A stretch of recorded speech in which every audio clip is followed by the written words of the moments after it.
And welcome everybody to Play It Forward here on Loading Ready Run's Entertainment Network on Twitch.tv. I'm Beej, and we are playing more Betrayal at Krondor. Let me just switch to the thing right away, because then we're doing it. It's nice to see you all showing up here tonight. I hope you just enjoyed watching Loading Ready Live. If you're somebody watching this and you have no idea what Loading Ready Live is, that's a show we do every month where it's like a live variety show where stuff happens. Never really know what it's going to be from month to month. Always try to do something a little bit different if we can do it. And I had a good time doing Loading Ready Live this time. It was a lot of fun. I want to thank everybody who watches this on YouTube on our VOD channel. And you can go over to the main channel, youtube.com/loadingreadyrun, and you can subscribe to our YouTube memberships. If that's, you can just subscribe, but you can also sign up to the memberships, and that's a way to monetarily support. I would like to go over the money things at the beginning of the stream and at the end of the stream when I can. That's a way to monetarily support us. But you can also do that by subbing here on Twitch, or even just through bits. That's great too. You can also support the Patreon at patreon.com/loadingreadyrun. That is money that comes into the company, and we use that to pay all of the employees and all the contractors and keep the lights on at the moon base, and also then because we're getting paid, it keeps the lights on in my own house, and then puts food on my table, puts food on other people's tables. They might not even have a table; they would just like to have food and eat in front of the sink. I don't want to go into deep on how other people like to live. That's their own thing. You want to eat mac and cheese with hamburger all ground up into it in front of your sink? That's awesome. Like, as long as you're eating food. But maybe you want to I don't know, get some broccoli and chop it up. And it seems weird, but chop it up really fine, and then put the broccoli in with the noodles about a minute before they're done boiling. And then when you dump that, when you strain that out, you got a bunch of little broccoli florets and stuff like that mixed in with the macaroni, and you cover that because broccoli and cheese are good together. So you mix it all with cheese and stuff, and you add your hamburger to that. You mix it up. You get a nice, good little one pot casserole. You had to use a pan to cook the hamburger, but that's fine. But yeah, that's good way to make something comes all together in one pot. Doesn't take up a lot of space then, and then you're also getting lots of you're getting all the really good dark green leafy vegetable stuff thrown in with that. Very simple way to have a good extra healthy meal. Actually, yeah, even saying, so you're saying I should add florets to my craft dinner in a glass of microwave? Yes, actually you should. Anything you can boil some water in when you're cooking the noodles. If you add just a little bit more water, so you can actually have enough you don't have to add that much more. That's, I think, just a really good, simple way to try to eat more vegetables with your meal. And in fact, Kraft used to do that. They used to release a Kraft Deluxe macaroni that it was broccoli and cheese, and it had a little extra packet of freeze-dried broccoli florets that came with it, really tiny ones that you would throw in, and it was so good. And then they got rid of it because, of course, it's extra money to have to do that. Now all you can buy is original cheddar, 4 cheese if you're lucky, if you can find a place that stocks it, and then Velveeta in shells is the other one. That's not what's for supper tonight. That's we've had that before, but that's if you just need something fast. That is a fast way to make food if you need it. We had it the other night, in fact. So we've been through Egley, and we've been back to the Temple of Silban. And we're supposed to go find the Collector, and the Collector is it's in Tanniers, I believe, Tanniers. So we're just gonna walk to Tanniers at this point, which I don't think is this place right here. This is something else. But yeah, what is this place? The small house, it turns out, was home to a slight balding historian named Kellen, who talked of the ancient Valheru and the relatively recent cataclysm near Sethanon, as he got them some fresh water for their packs. The folks I've interviewed, the ones living near Sethanon, say they thought the world was coming to an end, like the fabric of heaven was being turned back upon itself, revealing another universe in the skies. And they all talked about the explosion and fearsome flying beasts circling in the sky. His voice trailed off. I think it may have something to do with the dragon lords who once roamed freely on this world. One day I'm going to figure it all out. Locklear laughed. I'm sure you will, Kellen. Someday, and when you do, I'd like to read that book. In the meantime, thank you for the water. Goodbye. Goodbye! Really, any brassica that, if you want to, you could do this, you could do that with kale. It doesn't have to be broccoli. I like broccoli. but you might decide that maybe any sort of other like brassica is a really good way to go. Something dark and leafy. I mean, but you know, like I'm seeing people here be like, oh, I don't like cauliflower. That's fine. I like cauliflower, and I'm not saying that you know it's like, well, then you have to like cauliflower, obviously. But if you like cauliflower, mix a little bit of that in there too. We're talking about the cauliflower based craft dinner where that's weird. Does that just go into the dimwood? I guess it does. Let's go that way. Let's see what happens. That could be fun. We're not going to actually go into the dimwood, but I didn't know this was a route. Leads to Sethan on the east. Forest to the north leads to the dimwood forest. What if we just didn't go any of those ways? But yeah, there's a craft dinner they make that has, it's like 1/3 vegetables is what they say. 1/3 of a serving of vegetables in every normal ass serving, which I think is really cool. And I just don't know why they don't make like a deluxe version of it, or make, why don't they just start integrating it into that kind of thing into all the mac and cheese they make? Hello, dead person who had nothing on them but a key and some royals.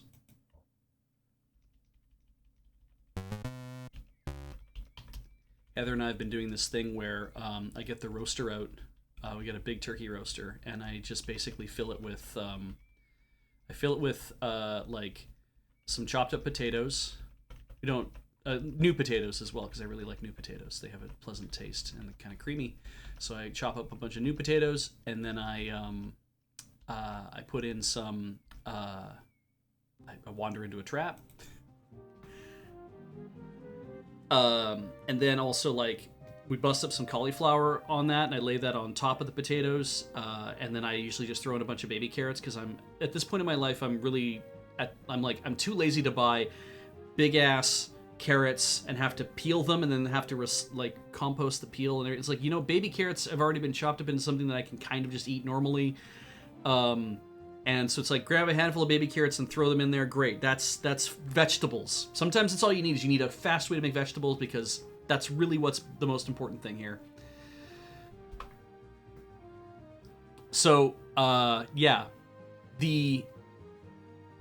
just eating vegetables is like, get them in your body. If you want to get fancy with it later on and be like, okay, now I actually want to do some other stuff, then worry about that later. But at least like buy some frozen vegetables if you got to do it. Just eat some. Find the ones you can eat. Even if you're going to eat carrots and corn, it's like, okay, they're high in sugar. That's fine. That's fine-ish. It's like, but at least it's not like you're not eating nothing but potatoes and macaroni and cheese all the time. So we take an onion. I generally chop the onion and I peel it and chop the onion in half. Like you take the ends off, but you chop the onion in half. And then I just like empty out every layer, and I just lay all the layers out. I cover everything in olive oil and salt. Give it a good toss. I put all like my cauliflower on top if I can, so that it gets like really well like roasted from the heat. Everything else can kind of like just roast underneath. And yeah, it's a pretty good way to be like, I'm gonna make a bunch of vegetables and do that, and I put that in the lower part of our oven, and then on the upper part of our oven, I know you can get really good fish here on the coast, but I don't generally go buy just like, hey, I need salmon right now, so I'm gonna buy salmon. It's like I'm going to it's just like I'm just gonna buy a bag of battered whatever, because fish is good for you, and the more fish you eat, I think that's good too if you can eat fish. And it's like battered cods or whatever, and then I put those things on a rack, like a smaller rack. I put that above, so all the fish oil kind of drops into the stuff below it. And if I feel like it, if I got room on the rack, I just take all the cauliflower, instead of putting it down there, I put it up with the fish, so that it doesn't like block the rest of the stuff. But if I don't have room for it, I have to put it down with the rest of the stuff and just let everything just cook for like 40 minutes. And the fish goes in second, but yeah, it's like just let everything cook. And yeah, sometimes it's just about trying to make the simplest thing you can make.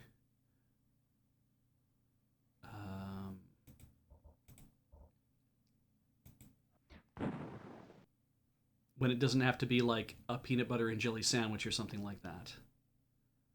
Okay, so if we use Locklear to walk over here, he pushes this thing, and And Gorath waits, and Owen waits. And Locklear just goes over here. And these two wait some more. And he pushes... Oh, wait, no, he's got to push that one more over. And Locklear pushes this. And the two of them wait. And I have him walk here. Great.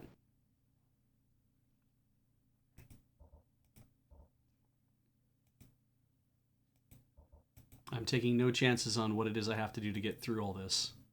There. We made it through the trap.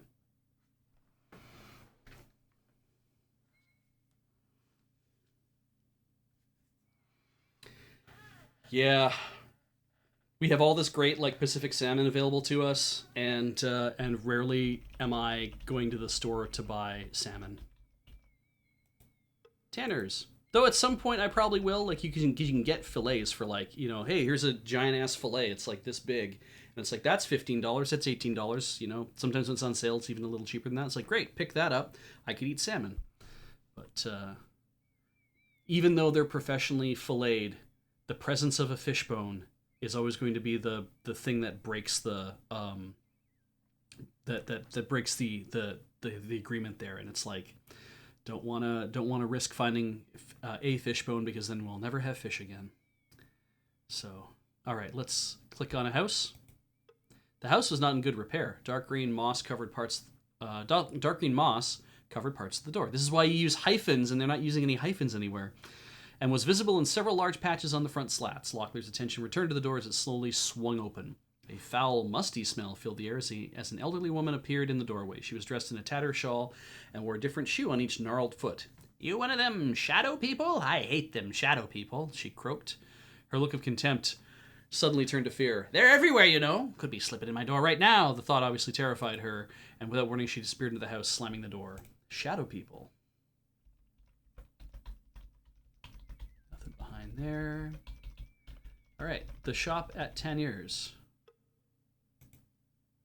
Hamill's Pawn. It is a buy-sell only. All right. Standard kind of buy some of these things. How's our hammer looking? Oh, it's doing fine. Well, if we wanted to, we could certainly up some other people's barding. Gorath could stand to learn how to bard a little bit better, couldn't he?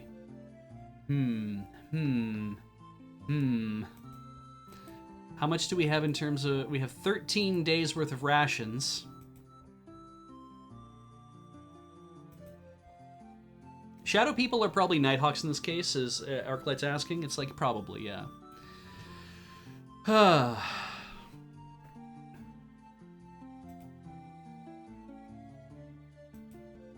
It's funny because in the older version of this, the practice loot, I think, had 50 charges, not 30. There's a lot of things about 1.01 that were different. So,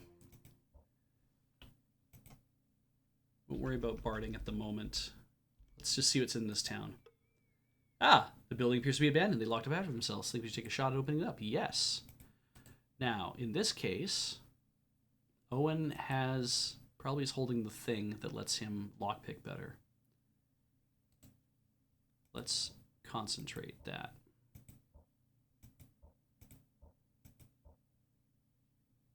Oh no, it's probably Locklear that's holding it, actually. He's at 100%. He wouldn't normally be. All right, he got it open. It's been abandoned. A horn of Algon cocoon. Reinforced at the bell and mouthpiece with brass collars. Owen struggled to manage the beast from which the horse had been harvested. But probably a mature dragon. No man alive would dare fight such a creature for so trivial a trophy. Puzzling to where the dog shapes carved on the horn. Well, ours now. And his lockpick ability went up. Good. That's nice, isn't it? That's nice. Tavern is closed because it's so early. No one has lived there in some time. And that's Tanner's. So we probably have to get into the tavern. And it is currently just midday now. So let's go back to the tavern.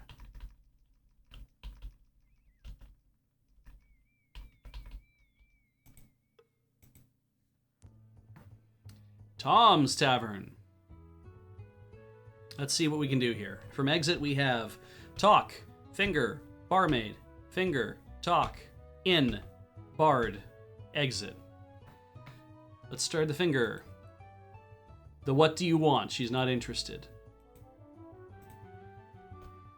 Finger this dude. Ah. What exactly do you want? Just a little friendly talk. Locklear said. God, I had a joke for this the other day. And I can't remember what the hell it was. Is that the next time I saw the word jongler, I was going to be like... There was like something that... I might have just been having a great dream and dreaming about this game. Who knows? But I was dreaming like, man, there's something about jongler. And I was like, what was the youngler? Was it a youngling thing? I don't know. He's killing all the younglers. I don't know what the hell the thing was. I was just like, man, I don't know what to make of this. But there was a joke there. Oh, maybe it was jungling. Maybe it was a LOL reference. Like, find a, I'm looking for, I don't know, maybe some battles, whatever the fuck it is you do in League of Legends. We'll go find a bloody jungler then. Yeah, whatever. Barmaid. It was probably had... Jesus, really? All right.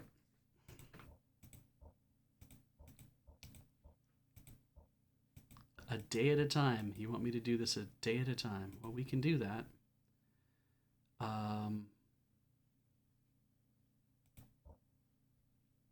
It must have been a League of Legends joke then. All right, Bard.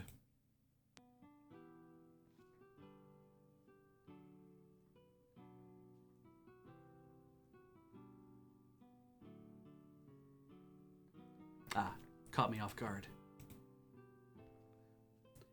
Tanir is not a very rich place.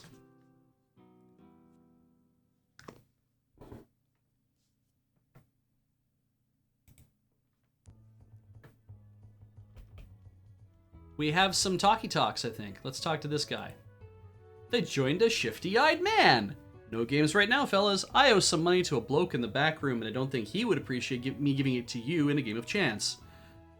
Noticing that the man seemed a little nervous, Locklear said, "Who is this person you owe money?" "He's known by folks around here as the Collector." He lowered his voice until it was barely more than a whisper. "They say he killed a fella over in Egley called Stellan." "Well, perhaps we can find a game with you another day," Locklear said. Talk to this guy. Locklear strained to hear. Standing near the entrance, bits of conversation coming from the table nearby were occasionally managing to fight their way through the other noises in the tavern. "Fools from Egley," he heard. Then another man said in a hushed voice he was looking for Stellan, something about unpaid debts, but the voices dipped back beneath the surface of noise and Locklear could hear no more.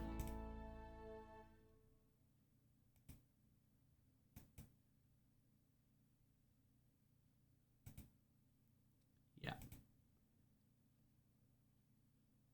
The inn is over here. Ah, a sleepy man pushed them aside. Blinking, but unable to get one eye to completely open, the man stumbled to a bedroll in the corner of the room and laid down. A weird thing, I think, locking the inn. Because if you came to this town, you didn't go to inn when you're inside the inn, you would have never discovered this, right? So you have to have been able to do that. But every time you click on the inn so far, it's always been the inn command takes you to, I want to sleep here for the night. So a little weird that you have to basically click on everything.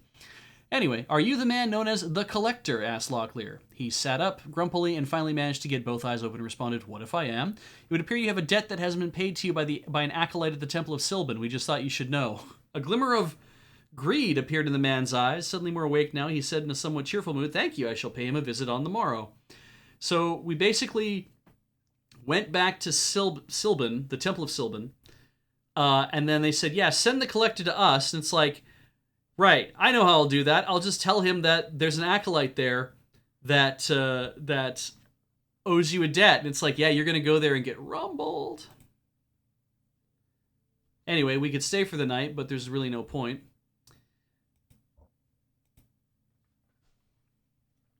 Let's see. So we've done this. And barding has gone up. 49. Okay. So what we're going to do now is I'm going to buy a practice loot. And I'm going to move some stuff around so Goreth has room to have it in his inventory. Haggle? No, not at all. Sure. That will be plenty.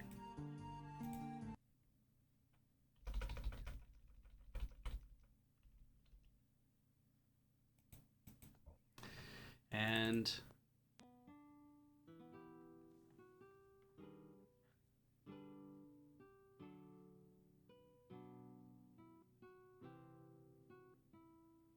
this game was made in 1993. It was a DOS game.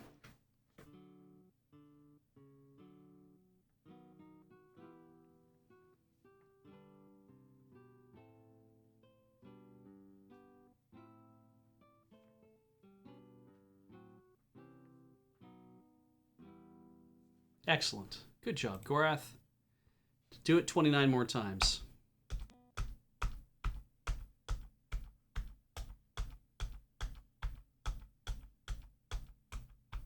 I guess it's only an hour to play, so... Okay, we used it all up. How did he do? He's at 67%. And he was at like 54.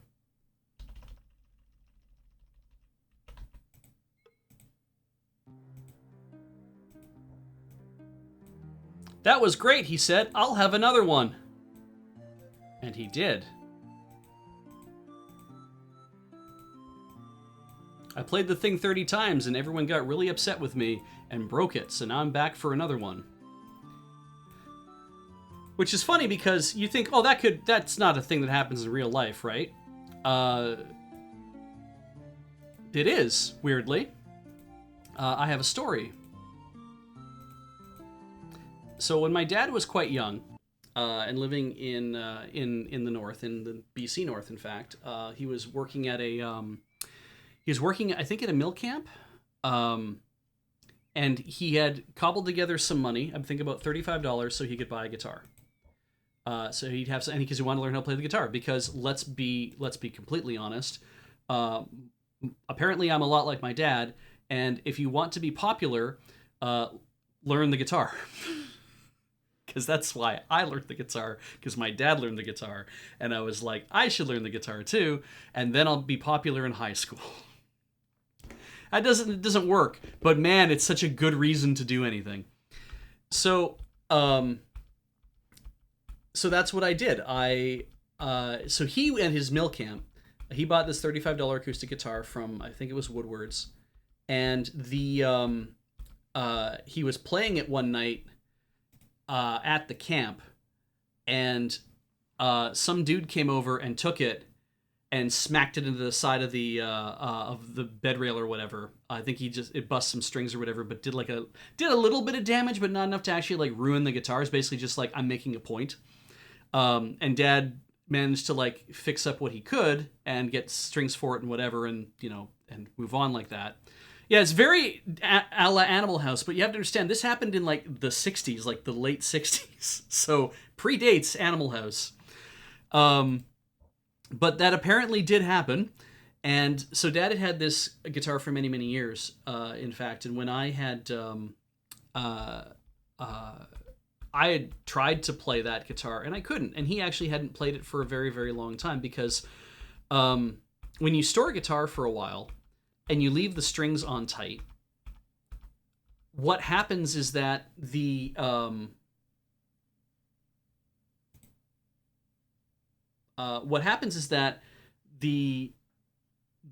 neck, the whole fingerboard, can be pulled up slowly by the strings because the tension on the strings is so tight.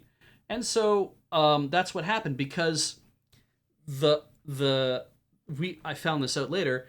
The entire neck of the guitar and the heel, I don't know if it's actually called the heel, but what's the heel at the back, all of that was actually held in place by it was glued in place, but also held in place by a bolt and a wing nut. There was a wing nut inside the guitar that actually held everything together, or held those two pieces together, and you would glue it and you'd do that, and then you'd screw this thing in, and that's how you kept everything together. But yeah, this just kind of made it very hard to play, because if you low down, you could kind of push down on the strings, but you get a few frets higher, and all of a sudden they travel a whole bunch. And so, um, so when I was in university, I had a bit of spare money from working for the summer, and saw that, I'm playing my dad's electric now, and he's not playing his guitars at all anymore. And so then I ended up, I took his guitar out of the house. He had no idea, because of course he's not playing it, and I took it to Lillo's on White Avenue in Edmonton, and I said, "Can you guys repair this? What would it take? And give me a call and let me know." And so they gave me a call and said, "Yeah, so we can totally repair this. It needs to have this, this, this, this. Come in, pick it up. It's done." I'm like, that's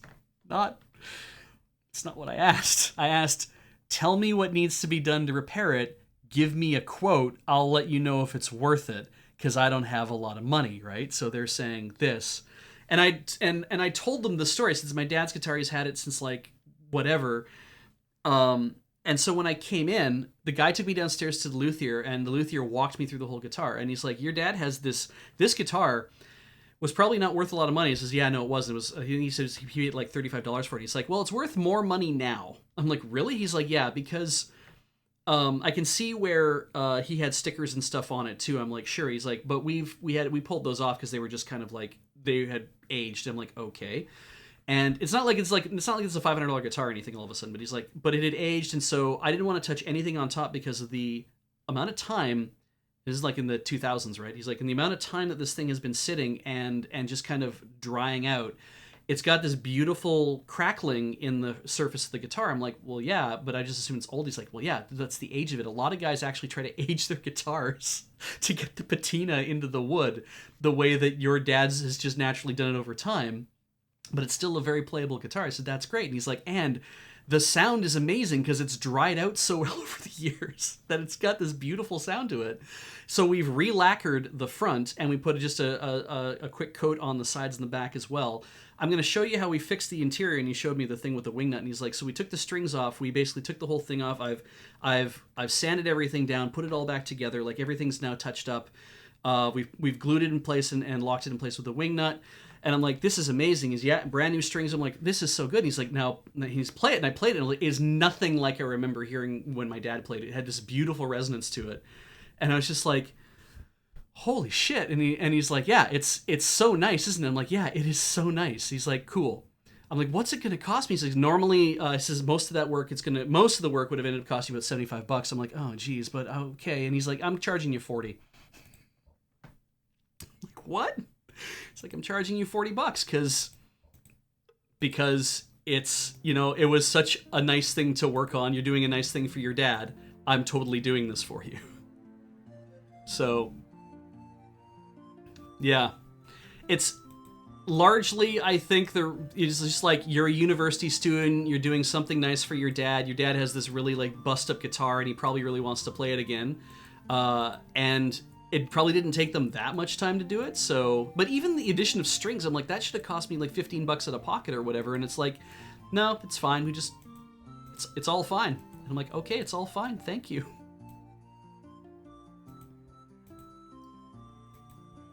So at that point, I was telling all my friends, like, "If you have to get any, like," because we stringed instruments among my friends, I'm like, "If you have anything you need to repair, you need to totally deal with this." So yeah, so I generally didn't see my dad, because I was usually up really late at university and then coming home on a late night bus, and dad always leaves at like early o'clock in the morning.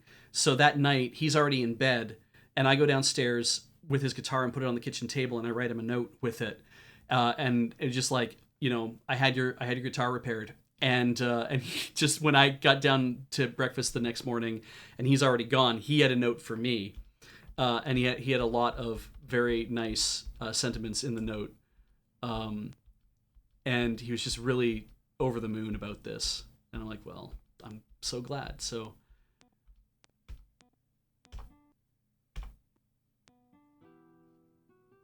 all right, Gorath is quite good now.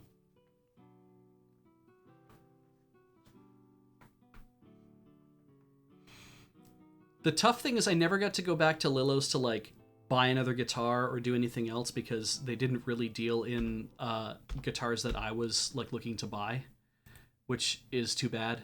Um, when I ended up buying my Ovation Celebrity, Korean made Celebrity, not a US made Celebrity, it was I went to the local what was it again? It was another small business place. Was it St. John's Music? Maybe. They owned a few stores in town, so it's like they were a successful chain, but they had access to Ovations, whereas a place like Lillo's, they were mostly getting in pawn shop style guitars, like really older stuff that hadn't really been stuff that was like somebody had this thing and they'd fix it up a bit and then they try to sell it, but it's like I was never really looking for that kind of guitar. I wanted to have something brand new for myself when I had my when I finally got my first great. When I finally got my first or maybe it was my second. When I got my second giant tax refund, I was like, I'm spending this on a guitar. And yeah, that was like $700 or whatever it was. But I'm like, I'm buying a really nice guitar with something I really, really want, and I'm going to buy it brand new, and it's going to be mine first. And that felt very good.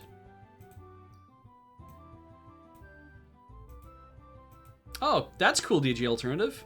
You get your guitars come from manufacturers direct. That's pretty cool. It's always nice to have, somebody that you know in the business, depending on whatever business it is that you're in.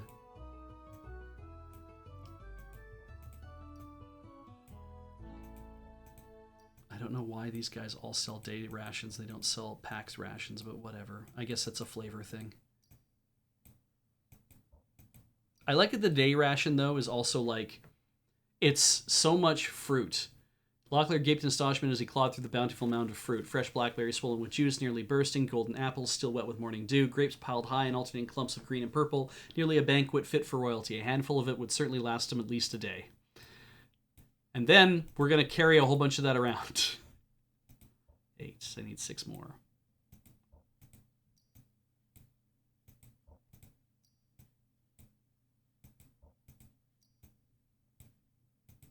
Right? The descriptions on the food are just amazing. I'm like, man, yeah, this is the time of year if you're if you live in BC, every orchard has fruit, or fruit is starting to be made, and this will be from this point until late August, maybe even into September. I remember going on a trip in late August with Heather. We were going on a very long road trip all through the BC interior because we were heading from Alberta to BC for Anime Evolution, and on the way back we decided to camp in Penticton. I had said I really want to go camping in Penticton. I want to bring you along for that, and she agreed. And we spent a week in Penticton. But on this whole meandering trip we took back as well, we went through like Oliver and Osoyoos and Midway and all these other places. And part of that is you're driving through, it's orchard country through there, and so we just we would pull into, we pulled into an area where it's like there's places to buy peaches. I'm like, we might as well just buy some peaches, right? And so we went and we bought like a half a box of peaches to just keep in the back of the car, so we could eat whenever we wanted to. So that was kind of nice, but it was weird because of the way you show up at the place at the orchard to buy something, and it didn't feel like, it wasn't like here's a box of peaches. It's like, here's a box, go put as many peaches in as you want, and when you have filled it to the top, we will charge you for a box. Otherwise, we will charge you for like the weight of it or whatever it was they were charging for. I was like, it's so odd to me that this is the method. No, we're not doing that. Okay, so we dealt with the collector. No one has lived in there in some time. If we go back to Egley, now what happens?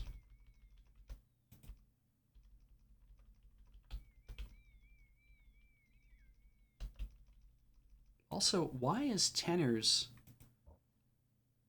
south to Tanner's, and then it's like, oh, it's because it's south to Krondor from there. Okay. I'll go back to Egley.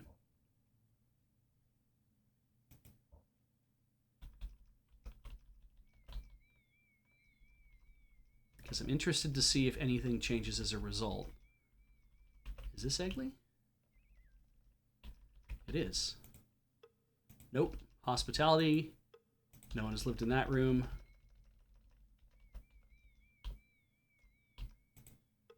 No one's lived in that one. This is the tavern. And here we are at the Stranger again. And everything looks like you would expect it to. So did I forget to do something on this route, or did I screw something up?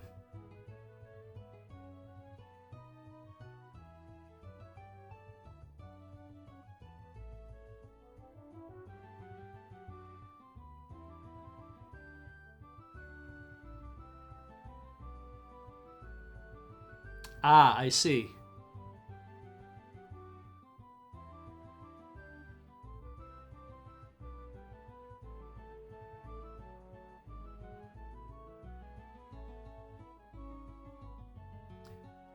All right, well, we'll go back down to tenors in a second. So let's see here. It said that in Tom's Tavern, Gamble, we went to the inn. He's headed to the temple.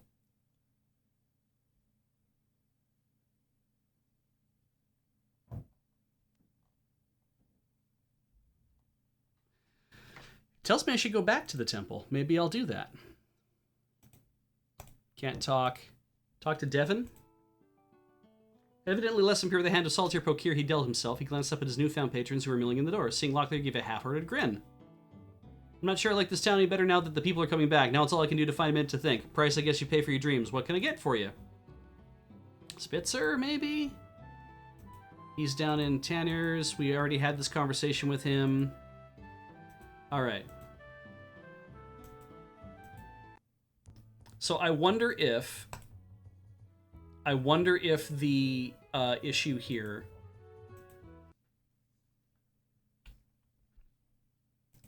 I wonder if the thing I should do is I should head back to we'll go to the temple. I'm just gonna keep clicking on these houses though, at least. Nothing in there. All right, and those people aren't there.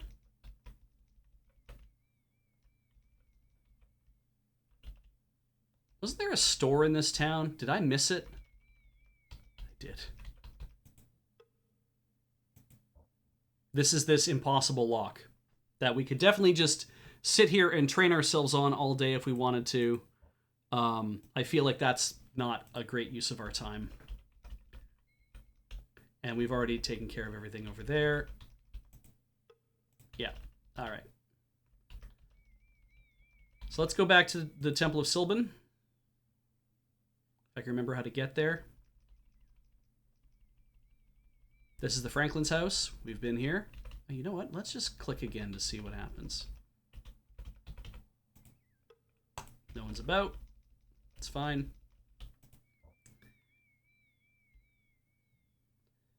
What we want to do is we want to go north. We need rest.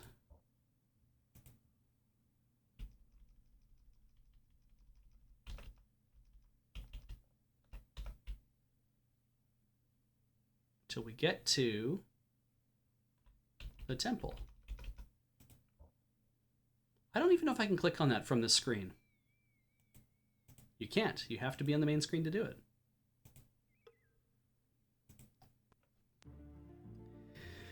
And we can teleport if we need to, which maybe we'll end up doing. We'll see. Let's talk. Messenger went to find the High Priestess. In a few moments she appeared, her gray hair floating behind her as she greeted her guests. On behalf of the Earth Mother, we thank you, she said. The man who called himself the Collector is now in our custody. What will become of him, Locklear asked. He will learn what it means to anger a goddess, she replied. After, if he still lives, we will see if he is rehabilitated. Locklear shivered as he contemplated the future that likely lay ahead for the criminal. In the few instances he had seen a convicted heretic punished, he had been forced to avert his eyes. Hesitantly, he cleared his throat. I believe there was some mention of a reward? The priestess nodded. I have arranged for a few healing potions to be given to you, as well as a small sum of gold. You will have them before you leave the temple. I must leave you now to begin dispensing justice on this collector. Goddess blessing on you.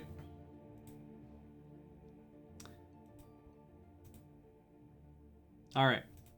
Now, something I always want to try. Let's have a look here. So, I believe we've just been given a ton of restoratives. We sure have. Holy shit.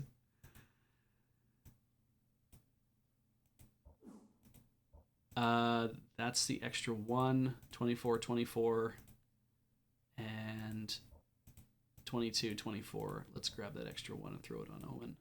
24, 24, 23, 24. God, we have so much Luton's Concentrate. Holy shit. And 7 and... Oh, we're also given bags of mostly healing. And split amongst all of us. I don't know why, because I don't think you can even use them in combat.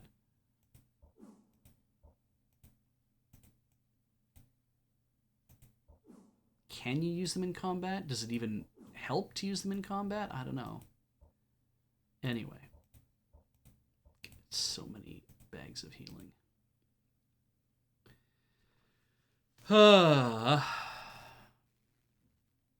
Right, moving on. So what I want to do now, this is boring, obviously, but we're going to... I was thinking about it, I'm like, did I sell that emerald in L'Oreal? I don't know why I would have, because Hawks Hollow was a better place to sell it. So it's probably in the north somewhere. Anyway, we're going to go to Tanniers again. I mean, I'm going to sleep first. And we're going to try this gambling I'm in thing that they got going on down here. That's Egley. That's a farm. And that's Tanner's.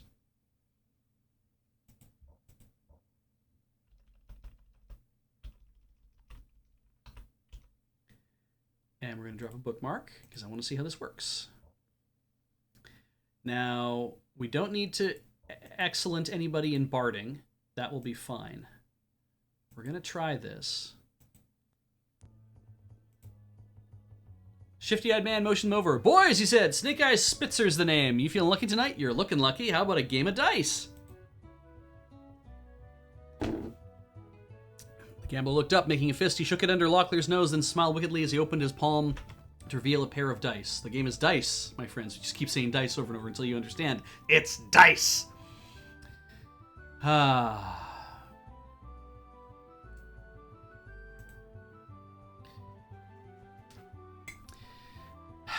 Winner wins half as much as he bets. How much gold will you wager? Okay, so it says talk with Spitzer. Great. Gamble the maximum. 50. Ruthia smiled. Okay, we won.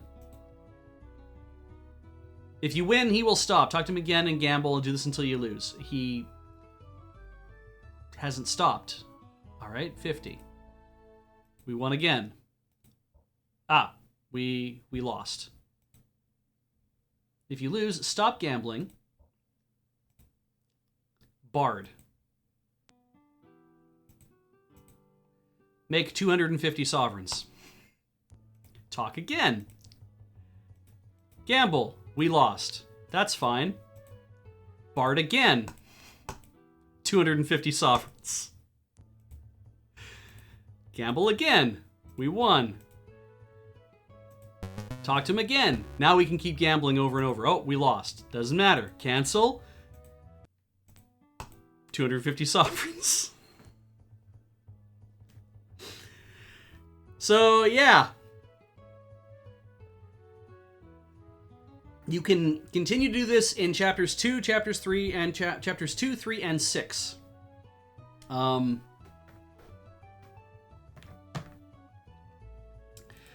It's just one of those things that somebody noticed. I tried to gamble and it didn't even bother telling me whether I won or lost. 250 sovereigns. How are we doing on money now? 3107.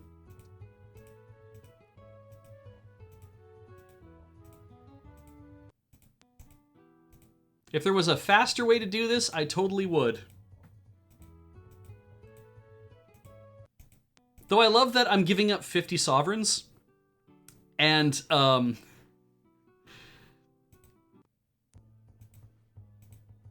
it's like, okay, you lost 50 sovereigns, sure. And then the inn's like, hey, the gambler that we employ made 50 sovereigns. What should we do? Well, he's going to play some money. Oh, it was so good. Have 250 sovereigns. I'm like, I am bleeding you dry. Please stop. You guys are going to have no money left. Oh, did we do it? Did we crack it? Nope. Keeps up.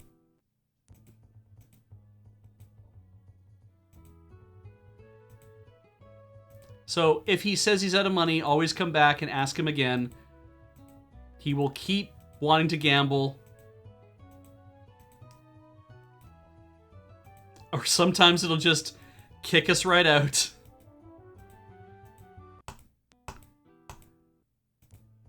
That's 4207.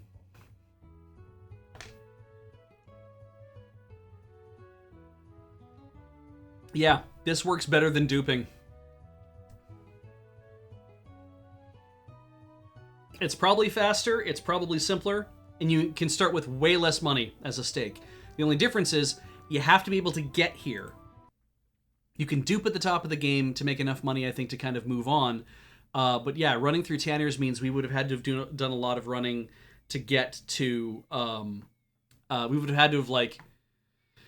I think fought a fair number of guys to get down here. I don't actually know what to do to make it really worthwhile, but yeah.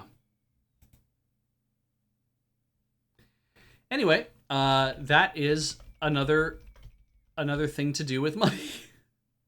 Isn't that fun? Let's see what else there is to do around here. South of Tanner's there's a field. I'm not seeing anything in the field, or past the field, or behind the field. I don't see anything behind the field. Nothing behind the field. All right. Oh, bad guys. Okay, so this is the thing that bugs me, though, is that we're supposed to be able to, if we go talk to Isaac, we were supposed to be able to talk to Devin about Pokier.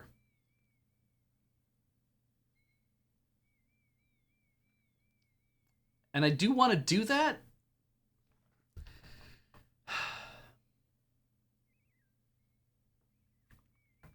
But I don't know if this is like one of those, like, it's like, is this a thing you do now? You can only do now? And I don't know if it is something you could actually do, is only available right now or not. So what we'll do is we'll go back to Egley. Just real fast, I want to figure out if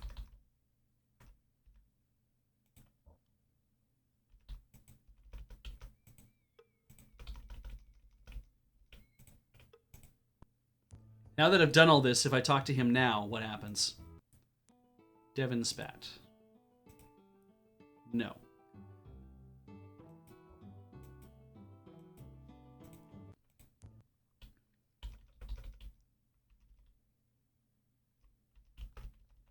So what I'm going to do is we're going to go back towards Hawks Hollow.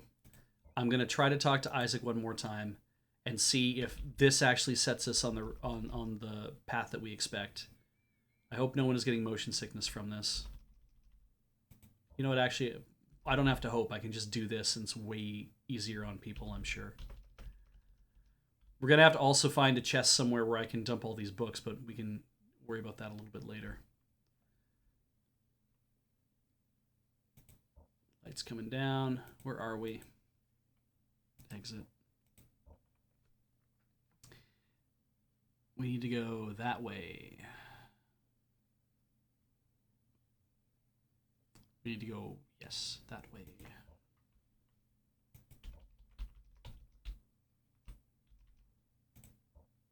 Stay for the night.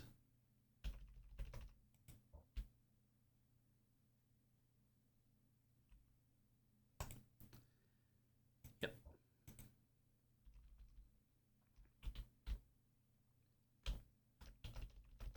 Just caroming off of rocks and shit.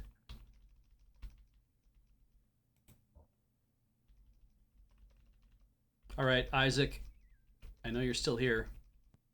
You've been here for months now.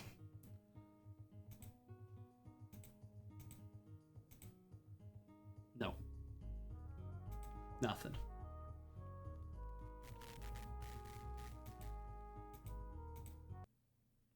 Okay. So that's not helpful at all.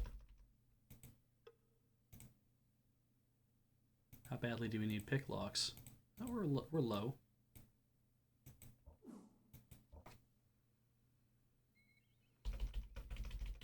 Well, we might as well go. We're going to go down through Tanner's because There's fights that we haven't had yet in Tanner's, and I want to do that. To have all the fights. That's the charnel house down there. How dark is it? It is darkish enough.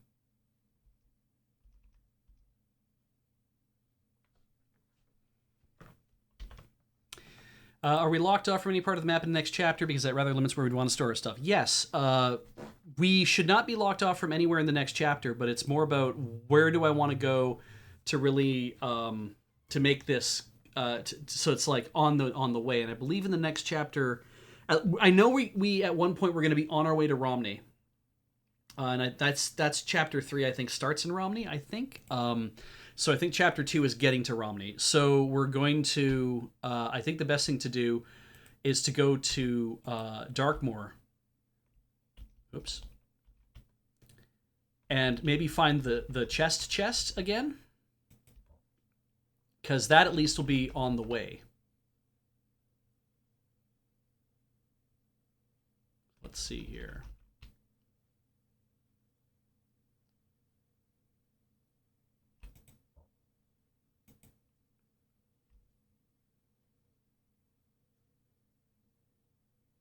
That's Egley.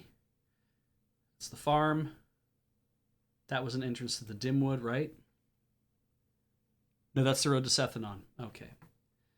This will take me directly down to Krondor. This will... in order to go the other direction, I would probably have to go to Darkmoor from there. Shit. Do I have to go around that much, really, to get there? Ugh. Because that's where we want to go ultimately, I think.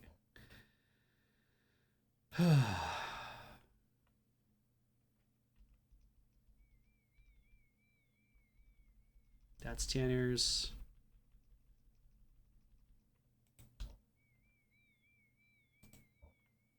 Let's get these guys ready to fight.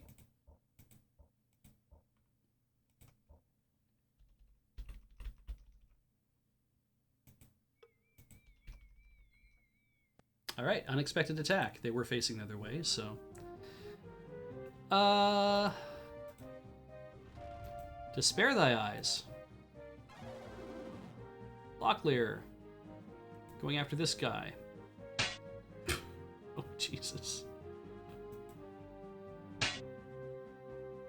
Owen just lets it happen.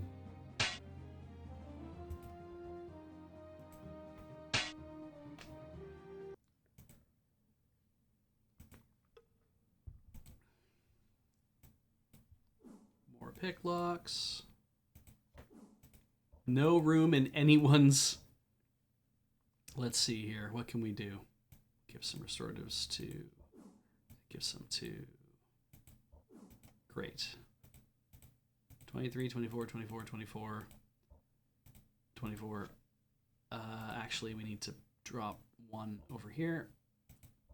That's 2 for Locklear and 4 for Owen.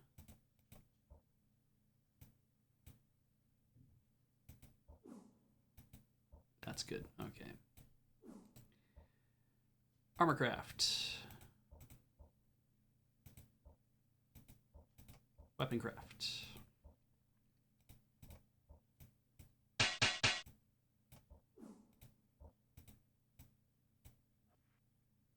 Do his sword. Good. We'll borrow that. Polish that.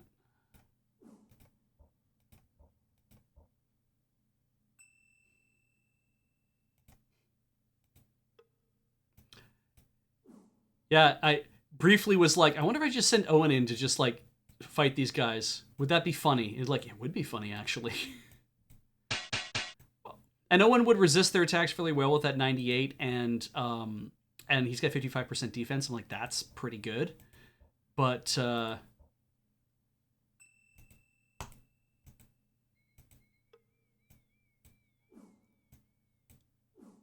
it ain't the be all end all.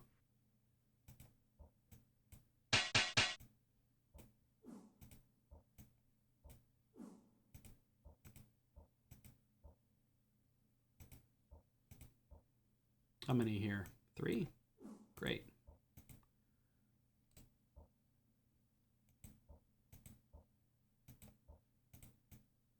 Give these to Owen. He could just drink them.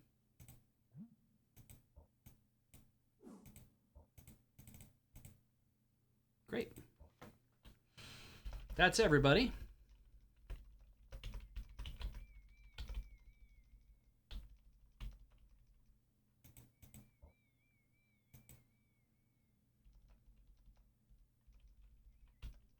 What's down this road?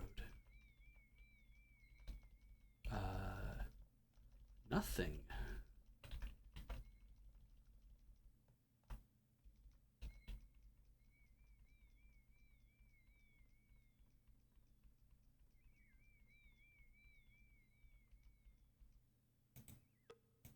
Now the word log box. They feel no pain, no sorrow, no greed. They have no anger, no hatred, nor need. The dead?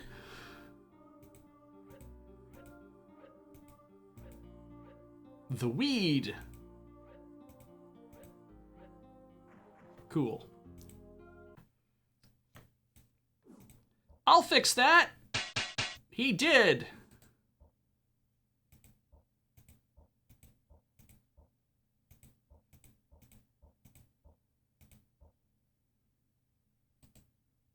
Oh, he could repair his own. That's fine.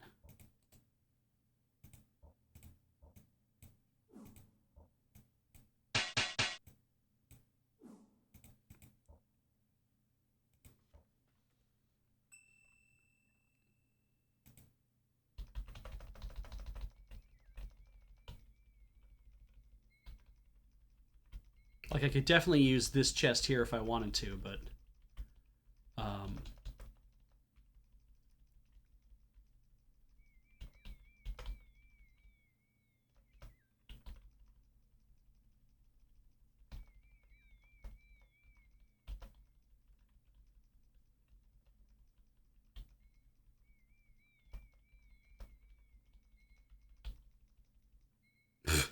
I see you.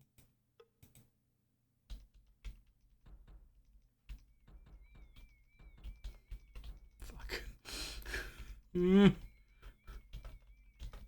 All right.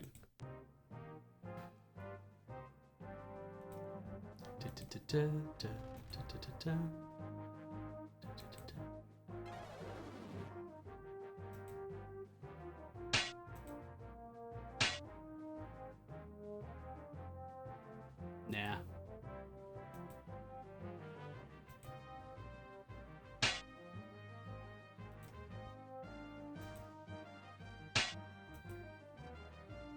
Good.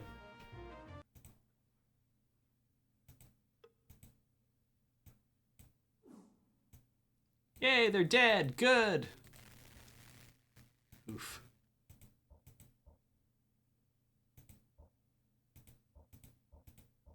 I hope that sound output isn't a problem. I am causing it anyway. And restoratives, why not? That was the dude on the right, I think.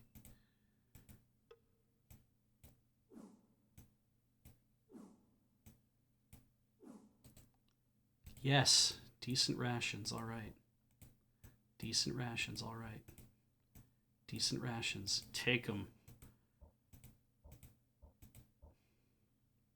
That's interesting that it's like you try to share with party. It's like, no, I can't do that when I'm full.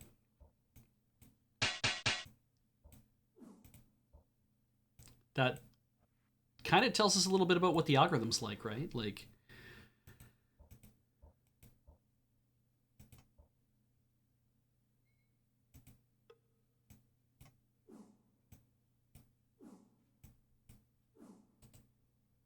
those are spoiled. We don't want those. Just want to give these guys nicer armor than they had when they started. So when somebody comes along to bury them later... Is this... It's 9 o'clock. Oh my goodness. That's actually good. It is 9 o'clock. That means it is time to have a brief break. So we're going to just pop down a save. as is our custom, in case the computer crashes while I'm... Or the game crashes. The computer doesn't have to crash, just the game has to crash. And you guys are going to sit tight for 3 minutes, I hope, and watch some commercials. I'll see you in a minute.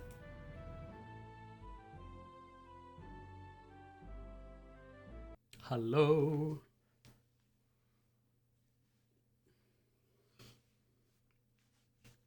Hello, it's more Play It Forward. I'm sharing memes while I'm on my break.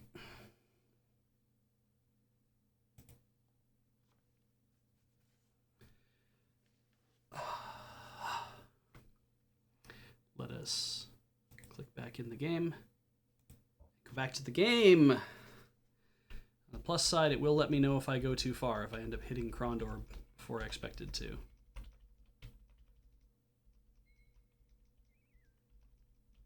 God, at all costs, if we go to Krondor tonight.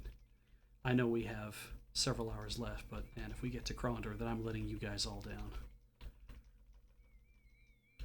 What a betrayal that would be of your trust.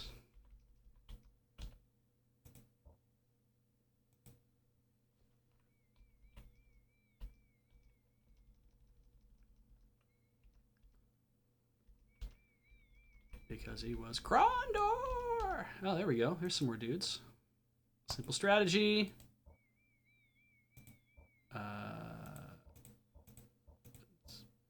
Buttress some of this stuff. Run! Okay. They were waiting for us. You can tell because that happened. Well, I'll mix it up a bit and do a little Despair Thy Eyes.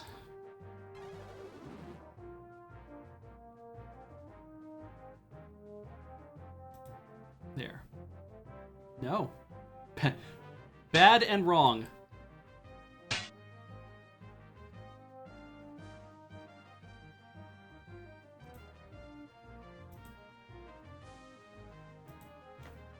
There. I like that idea. Just freeze that dude in place. Meanwhile, Owen...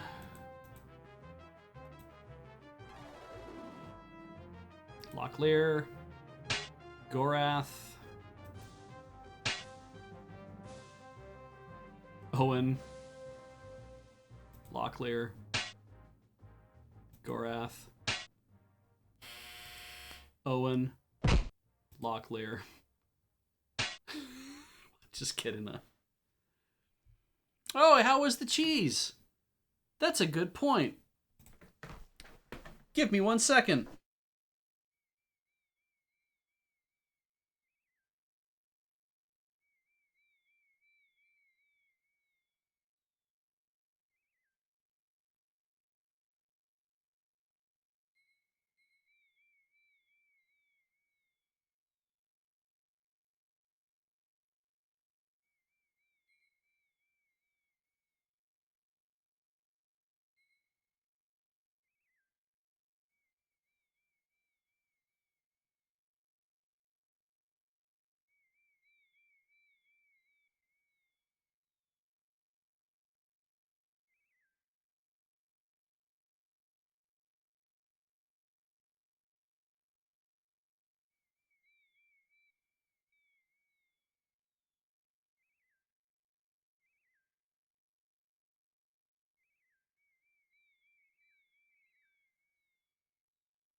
Okay, he said, putting his headphones back on while talking into the microphone.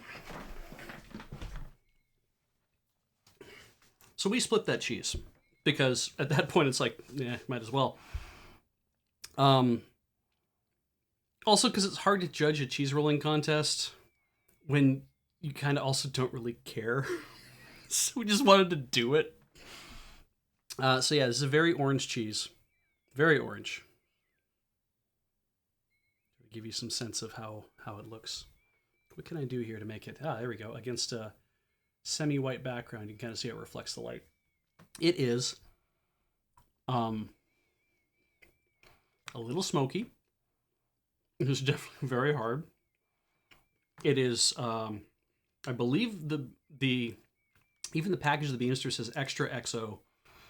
So if either that means extra extra old, it is not sharp in a way that you would expect, like with some sharp cheeses. You can go to the store and buy little red plastic container with a black top.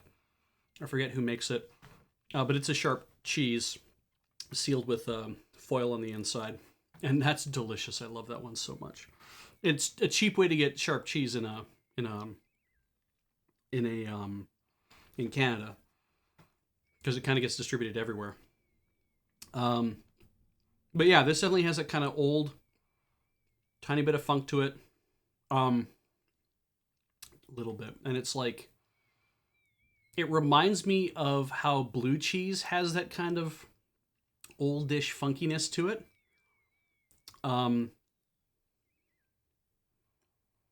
Yeah, Dutch Beemster. It is made in Dutch. It's made in the Netherlands, somewhere in the Netherlands, and it's just a lovely, very hard, very much reminds me of like an extra old cheddar. Um, but it's a little more complicated. Tastes a little has on the tail end there. Just I mean the last little bit of that, little bit of that kind of blue cheese sourness to it, which is nice. I got into trouble. This is delicious. I'm glad that we got to do this and that everyone got a chance to enjoy it.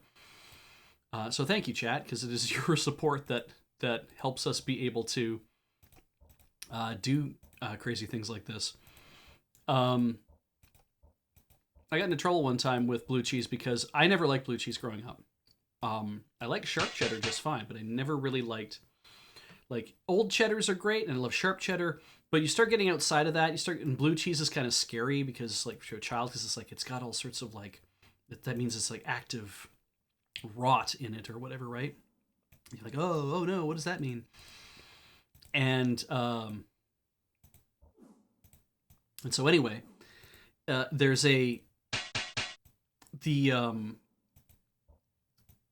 as I got older, a friend of mine, he was like, "Hey, I'm gonna make something like really good tonight." I'm like, "Okay, cool. What are you gonna make?" He's like, "Well, I'm gonna buy some blue cheese." And I'm like, "Okay, you know what? I'm just gonna let you do whatever." And so he made a meal, and he melted the blue cheese into a tomato sauce or something, and I was just like, "Oh my god, it was so good!" Because it was the way I described it was that it tastes the way you picture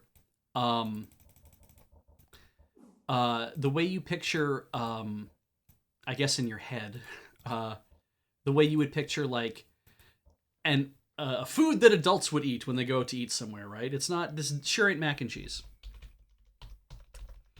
And so that was very appealing to me, this idea of like I'm in my mid to late 20s or whenever it was, and it was just like, this is really good. It's actually a really good ingredient to use to, you know, change up your food a bit. It's like cooking with white wine. Like when you start making like beef stroganoff, and then you're like, I'm gonna start making beef stroganoff, I'm gonna start using red wine in it, and then you realize how all of these extra flavors. When I wouldn't even eat sour cream as a child, and I'm kind of not into it now anyway, but that idea of like you hear sour cream and all you can think is just like milk that's gone off. That's what you think it is. Not, and I'm like, how does anyone like eating this? Because it's literally milk that's gone off, and it's like, but is it? Not in the same way, not exactly, not in that way that turns your stomach kind of way. I'm like, okay, I don't understand how it can be any different. Oh, but it is. Don't worry, it's different. So you're kind of like, okay, I guess it's different then. Thank you for telling me about that. And but I still never really got into it because I never got used to eating it. But then I start using these things as ingredients, and you realize after a while, you're like, oh wait, stroganoff having like sour cream in it to make like the bulk of your and again, everything I make is like always like akin to this. It's never like this is the actual recipe. It's like my stroganoff that I makes has, I brown my beef, and then when the beef has been browned on all sides, it's like, great, now we're gonna splash the whole thing with a fair bit of red wine.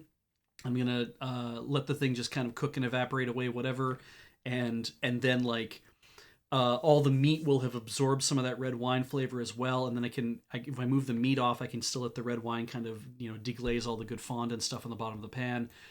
And that was all really like valuable things to know and to try out. It's like, so what should I do with all of this stuff? Let's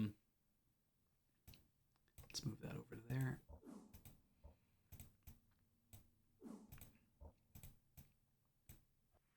Having that kind of, just trying things out and being like, yeah, this is not the same as whatever.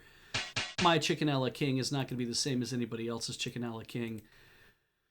Largely don't care if I am, 100% perfect on the expectation of that, right? Like, oh, you're making it the right way, or you're not making it the right way, or whatever. And it's like, yeah, well, that's whatever, right? That's what it is. It's whatever. So, oh, the guac with peas in it, Maricat. A few years back, there was a whole kerfuffle on the internet because someone in the New York Times food pages, I swear it was the New York Times, published a thing about how they make guac and how they put fresh peas in it, or like thawed frozen peas or whatever, and they make that's part of, and a lot of peas to kind of as a way of bulking it up. And people lost their goddamn minds because they're like, oh, a new recipe of whatever, make yourself some guacamole, and and it's this and this and this, and also peas, and it's like, who the hell does that? And that's a lot of, obviously, that was a big pivot point for culinary cultural appropriation, because there's this idea of that you take a thing that somebody has made that's part of their that's part of like their food culture, and you're saying, it's essentially the same stuff altogether, right? Like you just you can just put all this stuff together and it's okay. And it's like, right, but that's not, and I think that's an interesting idea to do that, but also it's not maybe don't do that, right? Or maybe bring in somebody who makes that kind of stuff, knows about how to make that kind of stuff, and they'd be like, yeah, no, we've tried that before, it's a neat idea, or we've started doing this exploration of this. And while I think that it's like, if you don't give people just an opportunity to experiment on stuff, to kind of reach outside and be like, what would happen if we put peas in an avocado dip? It's like, well, then now we see what happens. It's like, this tastes like X, whether it's good or it's not, but it's like, it tastes like X. But definitely people who have been like marginalized, people who've been used to having their stuff lifted by people who are in charge, by having the oppressors be the ones being like, hey, so we found this great new way to make guacamole, and it's like, it just sounds like you're shitting on our culture, dude, that we know how to make guacamole. And now you're telling us that that's like, no, the way to make guacamole is like this. We published a recipe about it. It's like, that doesn't seem right at all.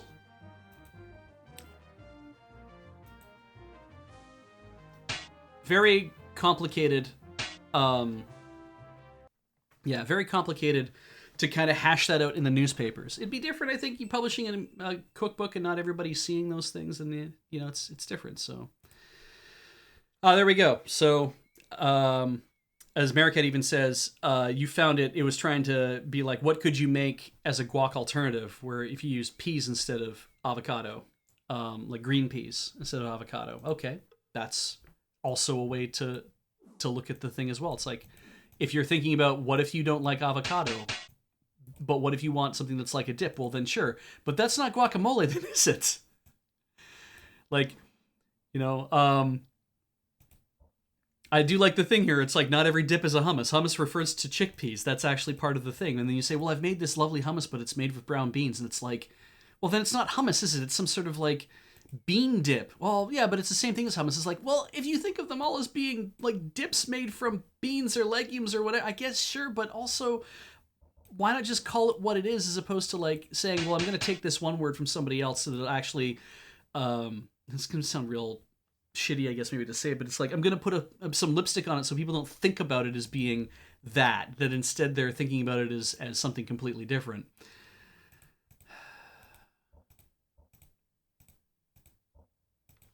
I don't want people to think of that I'm just making bean dip. No, I want them to think of it as some sort of new artisanal guacamole. It's like, Jesus Christ.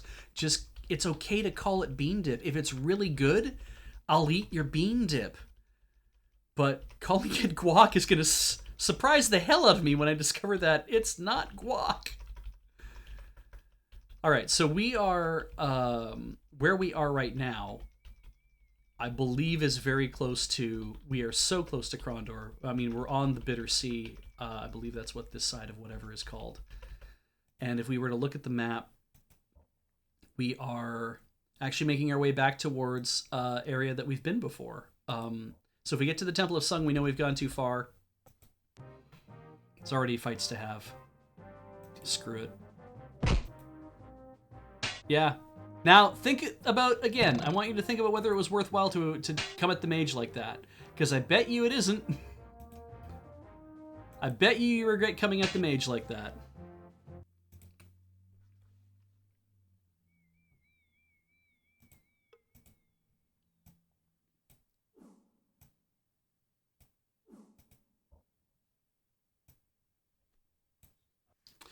I know I'm committing my own food crimes anyway, because rather than buy Parmigiano Reggiano or anything that's like a close equivalent to that, a nice sharp white hard cheese, and I even have like a stainless steel rotary grinder, hand crank rotary grinder to grind my hard cheeses in if I want to, because man, I love a good Parmigiano Reggiano. I think it's hard to find people who are not fond of them.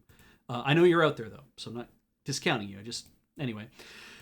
But recently, it has become a thing where it's like I don't want to spend 25, 30, however many dollars on that, and then also go through the pain of it's the pain in the ass of cut off a chunk, do the thing, grind, and then have a thing to clean. And I'm just like, you know what's really good? Kraft Parmesan cheese. It's the good enough cheese. Potato starch coated, shredded, pulverized, ground up powder. It's like, yeah, you know what it isn't? It isn't fresh cut garlic, but you know what it is? It's minced up garlic and oil sitting in a thing, or it's peeled garlic cloves sitting in oil sitting in your fridge, or it's pre-mashed garlic, or sometimes, I mean, garlic powder is not the same thing as fresh garlic. Let's get that right out of the way right now. But like sometimes these things are just, you know what it is? Sometimes it's the good enough thing to fill in for this thing. And I shouldn't feel too weird about it. If I start letting myself get, feel like I'm clearly doing something wrong by doing the things that I'm doing, by cooking the way that I'm cooking, then I just start second guessing what it is I want to make for food in the first place. And I think it's important that people try to do the things in the way that, if somebody says, hey, I do it this way. Why do you do it that way? Well, I do it this way because the quality of ingredients is that much better. It's like, sure. A good example of that, actually, when we were doing Oyakodon that one time, and Kathleen showed up with really good quality mirin. She went and she found some excellent quality mirin. And yeah, that makes a big difference with the flavor of the dish. But sometimes also the big bottle of mirin that is starts with corn syrup and is based on that. Sometimes that's also fine. It's like I have that in my fridge, and I bet you 90% of Japanese households also have that in their fridge. They're like, we have found an alternative that's cheaper to make and it actually tastes as good as, so why don't we just use this instead? And the really nice mirin is like, you want to make something really good that you can really taste the flavor in, you want to kind of have it represent. It's like, yeah, then represent. But if it's not entirely necessary, then maybe it's not entirely necessary.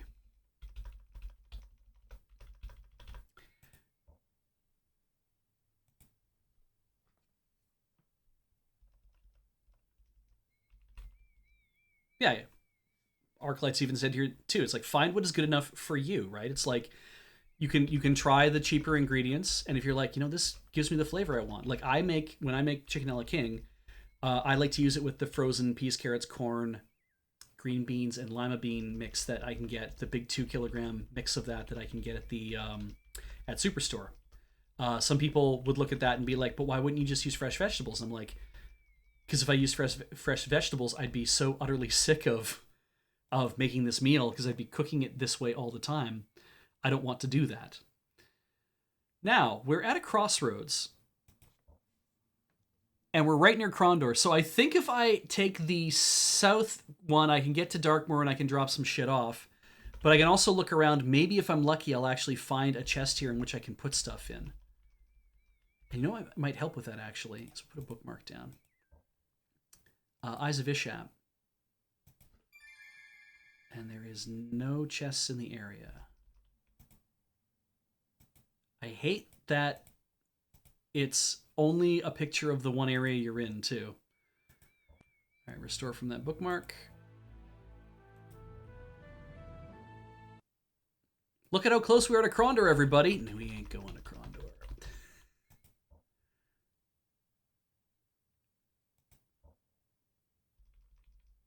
Yep. And where are we? I think this is actually Darkmoor, which means the chest is around here somewhere. Darkmoor. Chest, I think, was north side of the... where Darkmoor is. Yes. Is this it? This is the milk chest. How about we use the milk chest then? All right, there's this shit in here. Let's put that in there.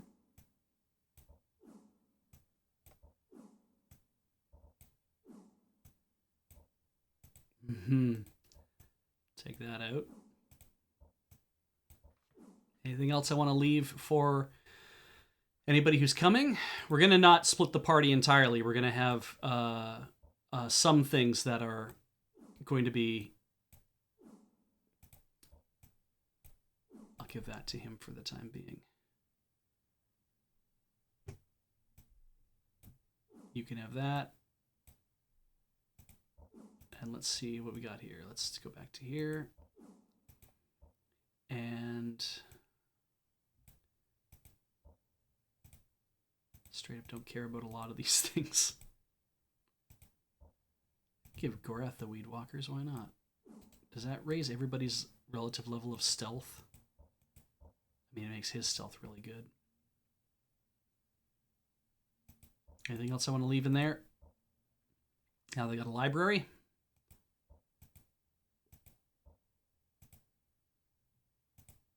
True Sight T on Gorath.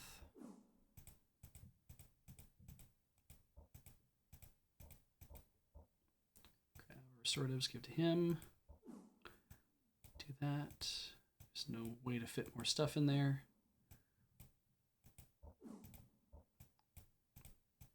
Okay.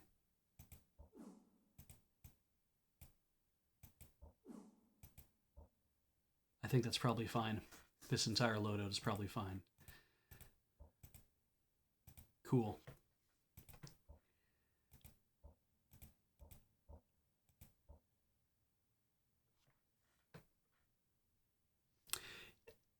And we never found our cheap emeralds, actually. But there is a gem store in Krondor. I guess I can just go ahead and buy 1,000 whatever now. But yeah. Okay, the milk chest. Which is next to the rust chest. So the milk chest is where our books are.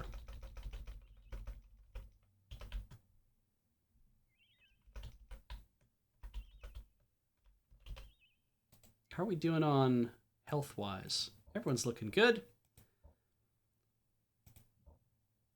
You know what, we'll just... Yeah. Krondor's another 4 days from here, but my guess, anyone think of a good reason to not go this way? No. I like that it does that. The trip was dull, with only the occasional cold draft to chill their bones as they moved through the pass. It was a relief to finally feel the more temperate winds typical to the southern coastal regions of the kingdom. Camp.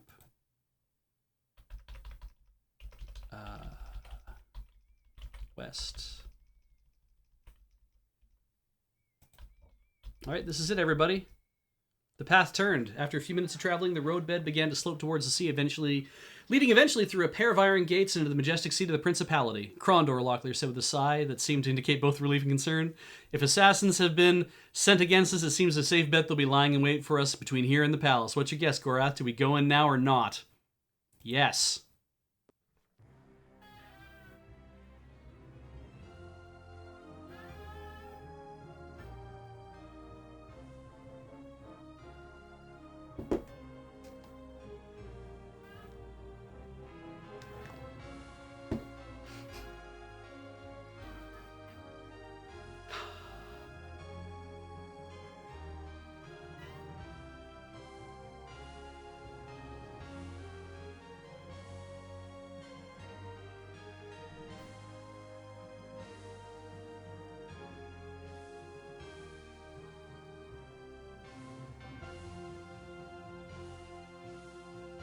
Krondor! Gulls wheeled in the skies over the capital of the Western Realm, weaving daring circles about the parapets of the palace, narrowly avoiding the prince's standards which fluttered in the salty breeze. Below, the city folk of Krondor took little notice of the majestic display as they hurried about their own affairs. Let's go. Let's leave. No, anyway. There's a shop. There's a shop. There's an inn. There's a sewer. There's a palace. There's an exit. All right, let's go to the shop. Let's go to the shop.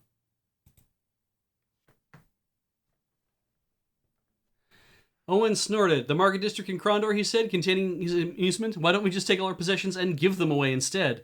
The mockers are thick as porridge in there, and the local merchants hike up the prices accordingly. We'd be better off buying outside of the city. All right. While many of the things in the shop glittered gold or silver, Locklear was traveled enough to know that the items of greatest value were not on display. Instead, they would be locked away elsewhere, brought only by the owner, only if he believed that his customers had honest intentions. So we can just buy a nice expensive emerald if we want to. Ah! Even an untrained artisan would be considered a fool if he failed to recognize the elven key of lineages. 3 interlocked triangles formed the head of the long steel key, their matrix representing the ancient Minkemian tribes of the Illadel, the Moradel, and the Glamradel.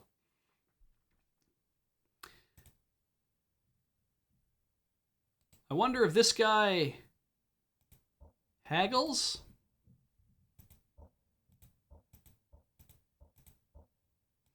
I mean, because we haggle. Holy shit, do we haggle. 243. Sure, I'll take it. We've bought a nice new key that we've never had before.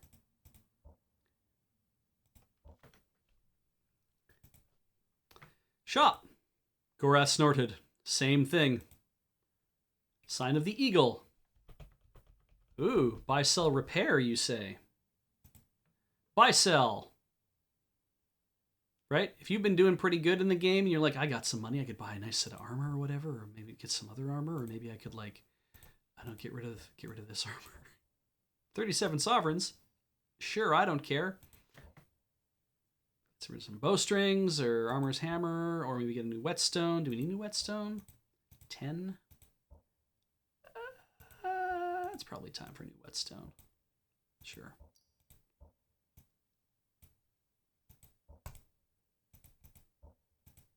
How's our hammer look?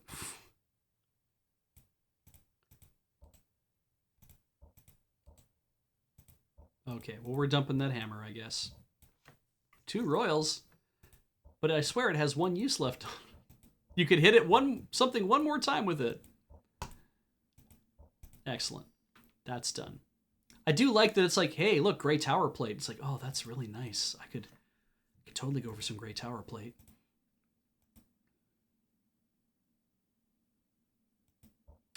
Let's see here. We're good. Repair anything? Sure. No,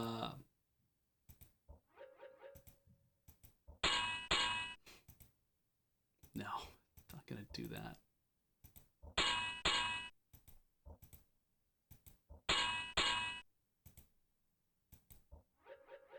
Cool.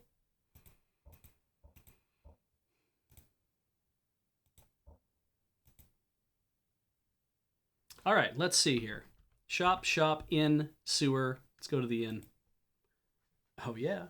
Unaware until he stepped in the room that he had been chilled, Locklear was guided to have the solid oaken door of the room closed behind them. We've done that. Oh, we've seen that before. So let's point at this guy. Any place interesting? Oh, you're freebooters. Okay. Let's see here.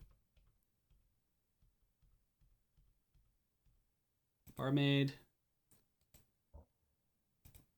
selling some rations. We have 11, 11, and 8. That's 22 and 8. That's 30.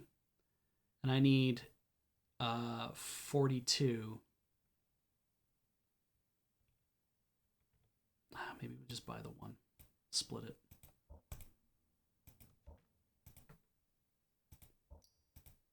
$14, $10, $13.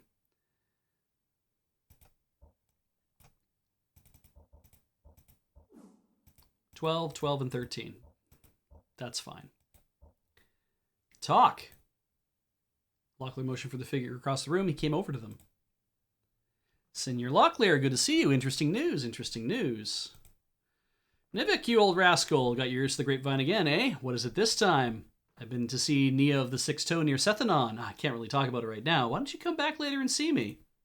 We will, good friend. Take care. We cannot recharge the staff.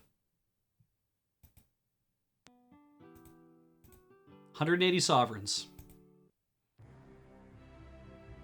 Innkeeper. We're in good shape.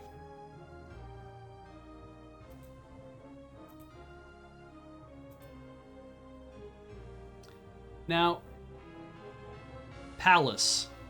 Locklear made a face as he shook the bars. For all the troubles he had been through to get them all alive to Krondor, the locked palace gate simply added insult to injury. We've been on the roads for like months. Calling out to the gatemaster angrily, he pounded the hilt of his sword against the portcullis. Stirred by the racket, a young man liveried in the colors of the Krondorian Lancers strode out of his watch house and squinted at them, snapping up his bardiche, which leaned against the interior wall. Would you get this gate open, please? Locklear said. We have business with the prince. Can't help you, senor, the guard replied. The gate mechanism is broken, has been since 3 nights ago. Unless you and your companions have a mind of climbing the walls, there won't be any getting through here until we can find the plans of the portcullis. The castle engineer is absolutely livid, I bet. Locklear accepted the news with irritation, but knew of nothing else that could be done. Could you go and get Prince Arutha for me, then? It's a rather urgent matter. Again, the guard shook his head. He's meeting with Pug of Stardock and some Tsurani fellow named Makala. Gave explicit instructions he wasn't to be disturbed unless the castle's burning down around their ears. Could you at least find Senor James? The guard cut him off with a shake of his shaggy head. Been missing for 2 days. No one knows quite where he's off to, but you know how James can be. Locklear nodded all too well. My bump of trouble tells me he's looking for whoever sabotaged the gate. Sabotage the guard? Sabotage? The guard looked puzzled as if the thought hadn't occurred to him. Why would anyone do that? I'm not sure, but if the thought occurs to me, I can guarantee that it has occurred to Senor James. Resheathing his sword, Locklear bid the guard farewell and motioned for his companions to follow him. I have a feeling that the only way to solve both our problems is by going through the sewers that lead beneath the cities, Locklear whispered, hurrying them to the northern gate. There's a secret passage that will lead us into the palace, and I also suspect we may bump into Senor James down there as well. So one more time. Exit. Shop. Shop. Inn. Sewer. Palace. Exit. Sewer it is. It's funny because in one version of this game, I seem to remember that there was a magnifying glass I could look at there, but maybe not. Locklear led the way down. Twice he nearly lost his footing on the treacherous climb, but at last he arrived safely on a precipice of rock just below the northern gate. Oh, this one.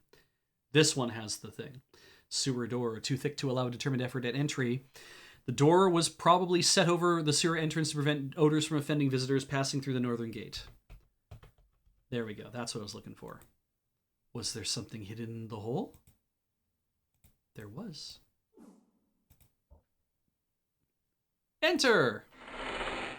Locklear pulled the door open. Immediately he was overwhelmed by the stench of the sewers and looked back to Gorath for his advice. Smells awful down here, he said. Are you sure you're ready to go in? Yes. They made their way into the reeking blackness. Oh, we need rest also, apparently, as well. That's new. Gorath's haggling ability has increased. Good.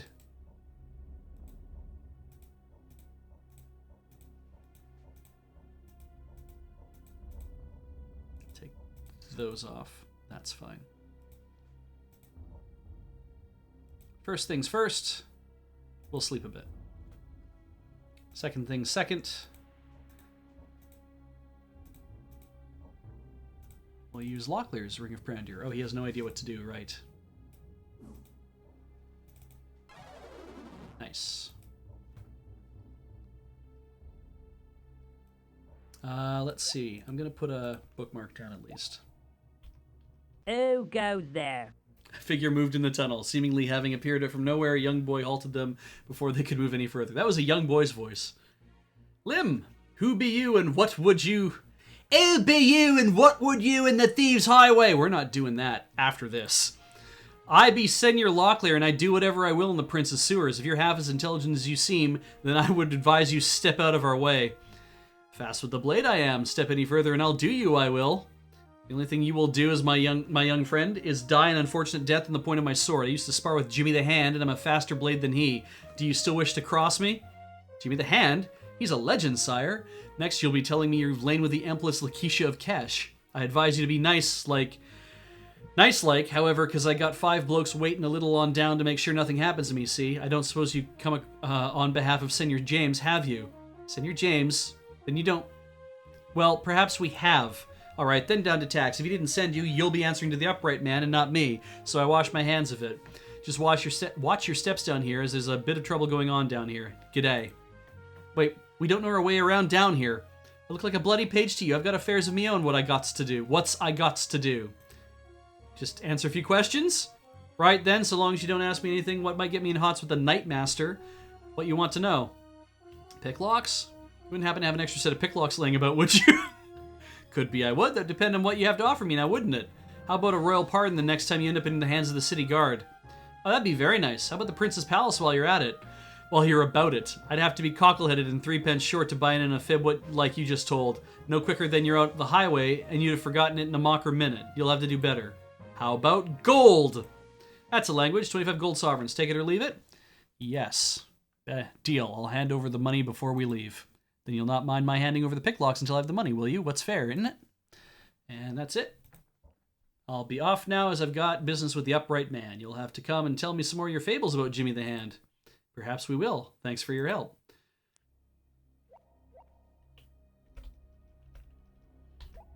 As is the process. Ooh, that's going to be a lot to wander around in.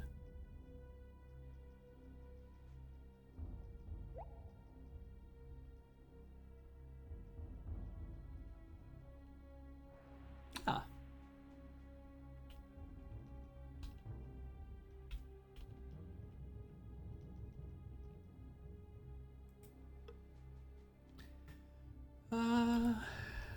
Hang on a second.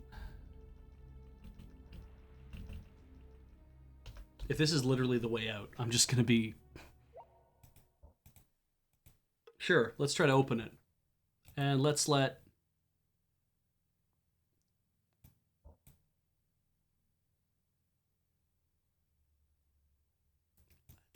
Owen try. Nope. This is gonna be one of those really, really tough, tough locks to open, I have a feeling.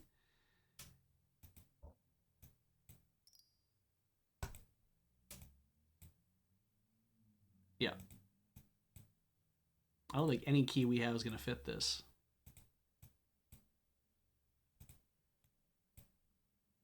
Yep, that's not something we're going to be able to open, I think, this time out.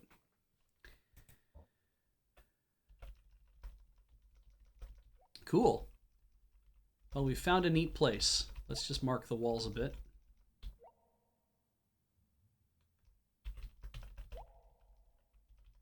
So that way we'll have that in here.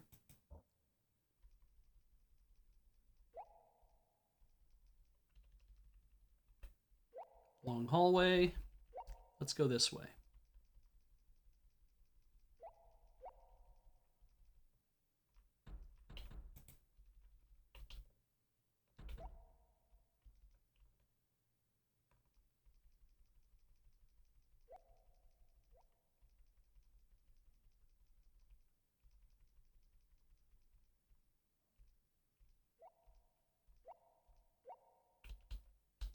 And there are some dead dudes down here as well. Oh, and a box. It has rope in it. Don't need any rope.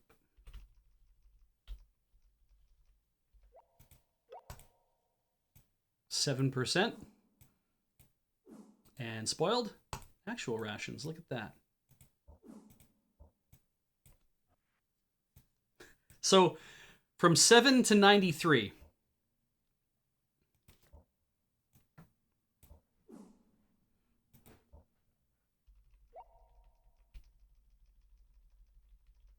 That's none too shabby. Yeah, let's try to open this one. Again, probably impossible. Yep.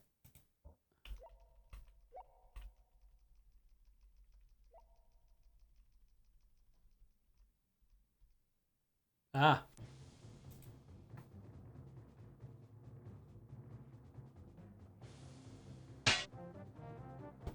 All right, so we're going to just have a look to make sure we've got the right things on. We do.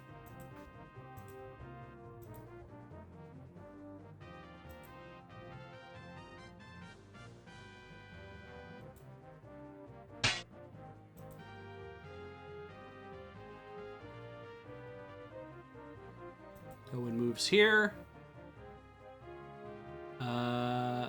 Gorath hits this guy. Wait, that was Locklear. Well, whatever. There we go. I guess I could have powdered that dude, but that didn't work. Probably.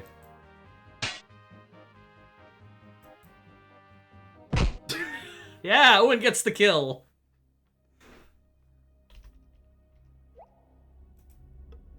And it's hard to see down here, too. What are we doing? Right, I took a whole bunch of stuff off of Locklear so I could have... Alright, well, let's start with doing that. How good is that? That's not great. That's got 9 on it. And then we just bought a brand new one. Okay.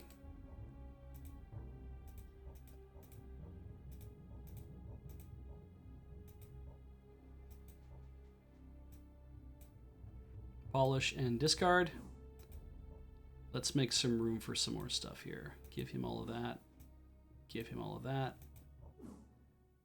And he can carry the ring for a while. I don't give a shit. That'll be fine. Can Gorath hold those? Actually, you know what? Let's let Owen keep a set of these just in case I forget. I'll just give the rope to Gorath for now and it's fine.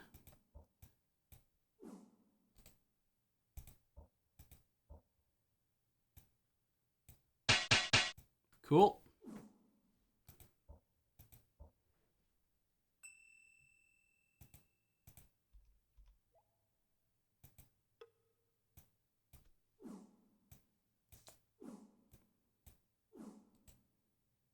Seven rations. Splits up pretty good.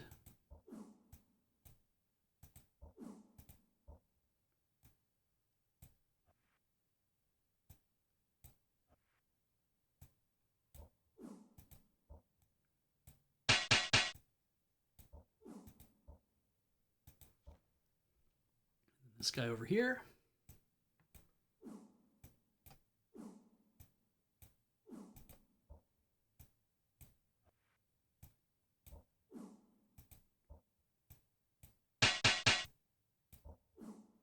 Great. That's all 3 of them.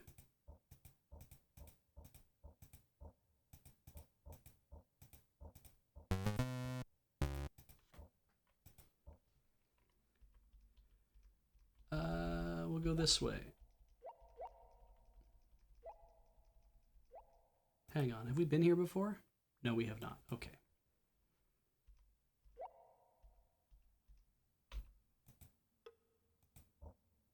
Again, another grate that we probably can't get through. More rope.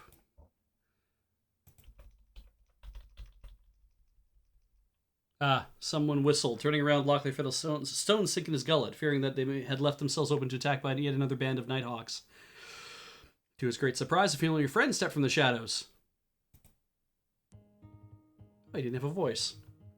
It's James! By the 12 gods, Locklear, your hair! It's just like you, Jimmy. I haven't seen you in 7 months. Then I rescue you from a band of Nighthawks, and the first thing you want to talk about is my bloody change of hair color? What is going around? What is going on around here? The front gate is smashed and there are Nighthawks loose in the sewers. Not Nighthawks, imposters. Someone's been trying to convince Prince Arutha that the Guild of Death has reestablished operations here in Krondor and is using the sewers as their hideout, hoping that the Lancers will come down and clean out the place. In doing so, I think whoever is running this game hopes that the Lancers will root out the Mockers while they're at it. But take out the Guild of Thieves? Doesn't seem likely from all the things you've told me about your days as a Mocker. More to the point, we know now a few of the Nighthawks escaped to Romney when we smashed them up after that affair with Princess Anita. They certainly won't dare tread Krondor streets for a while yet. I'd been tracking around down here trying to find out more when I ran into those fellows. So, why have you come back so soon to Krondor, Lockie? I thought you were gonna be gone in another 4 months or so. Christ, we were. I've got bad news from the Northlands. Looks like the Dark Brothers are stirring again. They raised Myrmidamis's battle standards over Sarsargoth, and there's a Mordor army gathering to attack the kingdom. Then the music stops. This Mordor used to be one of their clan chieftains, something of a hero during the Rift War against the Tsurani too. I thought Prince Arutha would be interested in talking to him. I don't like this, Lockie. The Mordor stirring again in the north and someone mimicking the Guild of Death. My bump of trouble says that things are going to get far worse before they get better. I assume since you're down here that you're trying to get into the palace the way I showed you a few years ago? Yes, I was thinking we'd have to pry off the grate somehow, but if you have the key, it would save me a great deal of trouble. Still on me. It's all yours. I can find my own way into the palace. I'm going to creep around a while longer down here to see if I can unravel this particular mystery. Suit yourself. I, for one, am anxious to get out of this hole. Come and get me for breakfast tomorrow after I've spoken to Prince Arutha.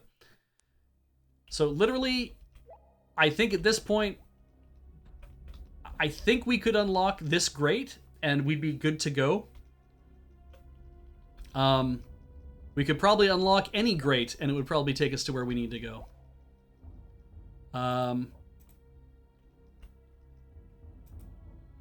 But we haven't finished walking around here and exploring everything yet, so we're not gonna go anywhere yet.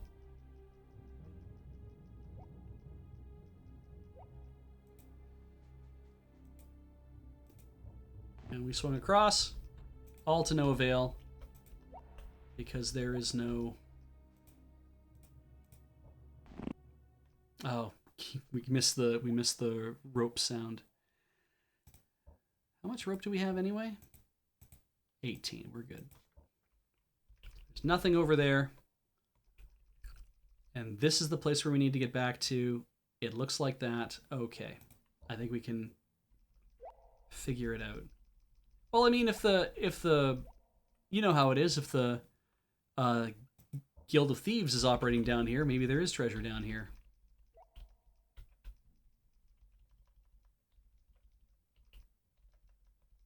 I don't know. I think we keep going this way for a bit.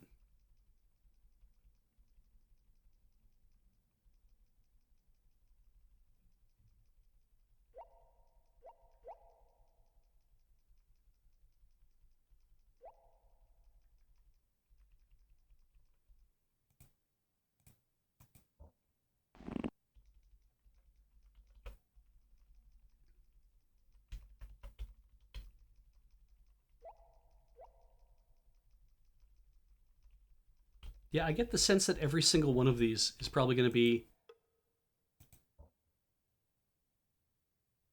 What did he give me? Royal Key of Krondor. Okay. Locklear turned the tear-shaped key over. The Prince of Krondor's standard, he said, indicating the bas-relief image of an eagle soaring high over a mountain's peak. I could see why thieves might be interested in getting hold of a key that opens every door in the Prince's palace. Why would you have a key that does that? Like, I know the appeal of, well, we'll give the prince a key that can just open everything, and it's like, sure. But also, what if you didn't do that?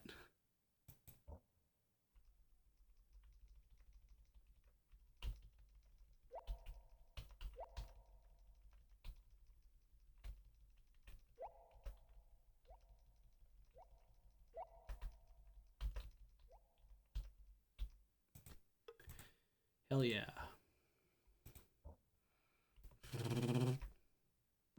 Oh, they want trouble.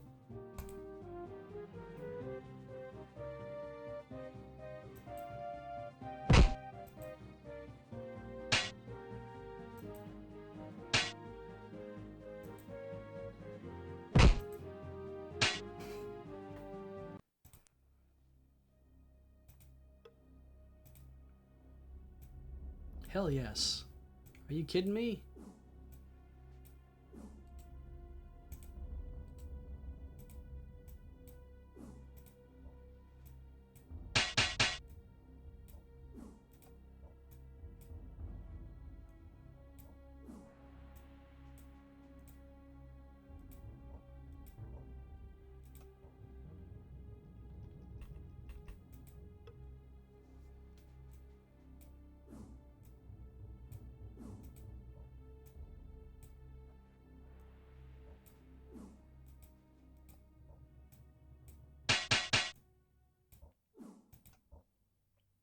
It is 10. Walk around just a little bit more. So we've got that to the right, this to the left. Where are we?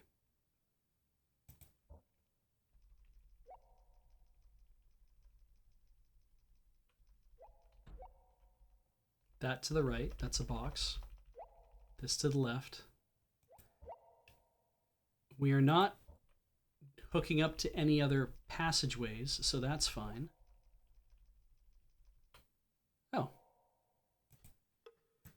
Here's a whole bunch of dudes. I didn't even enable their practice. Oh well. Ah! Worshippers of Guizhwa. We've had this before. Lots of guys. Yeah, we'll take care of this guy.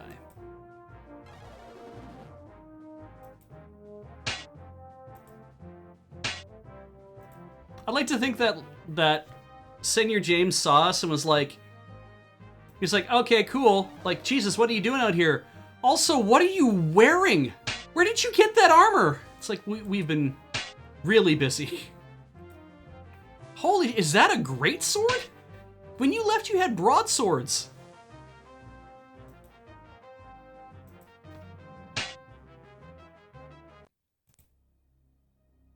All right. That guy. Ah, yes. Give you a reason to kind of go a little bit deeper. If you're like, I've been dicking around with mortal lampreys all this time, and you're like, yeah, well, now please have a two-handed broadsword, perhaps.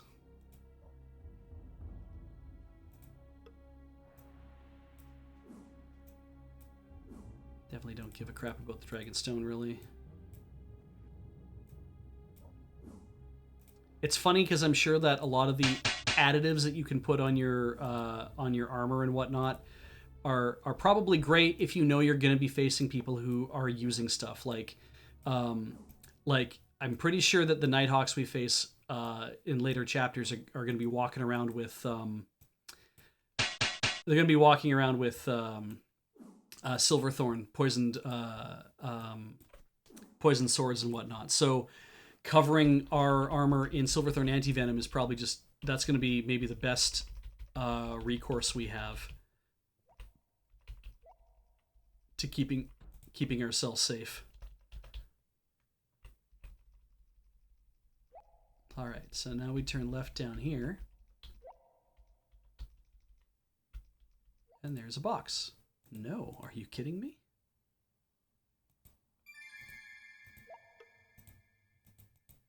Let's try to open it. Let's let Owen open it.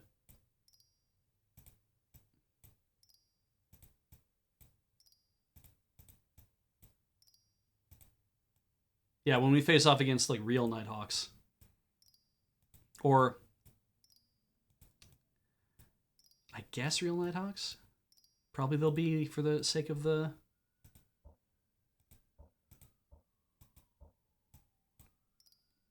Anyway, we'll let Owen gain a few levels here. Train lockpick, yep.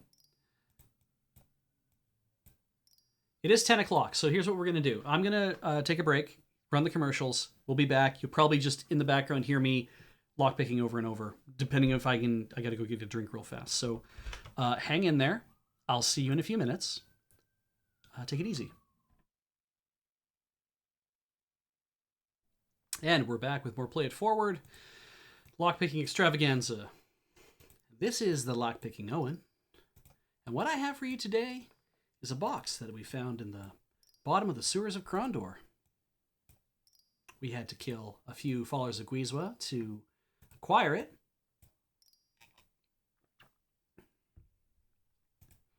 It's manufactured in whatever era that Krondor takes place in. And stands up really well against a dedicated pick lock attack. Stands up against a dedicated pick lock attack.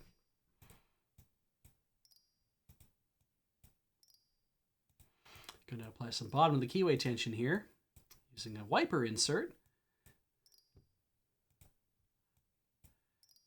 And a standard pick in 25 thousandths. You can also try using a wave rake that I sell in a shop in the middle of the Krondor marketplace called covertinstruments.com. Don't know why we use the .com.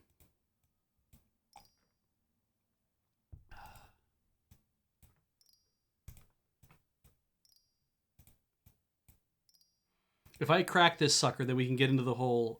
Okay, folks, as you can see, this put up very little resistance. Which is not true at all.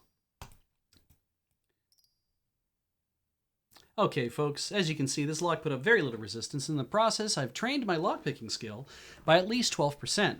In any case, I hope you have... How does he end it again? Be sure to like and subscribe, and as always, have a pleasant day. Thank you.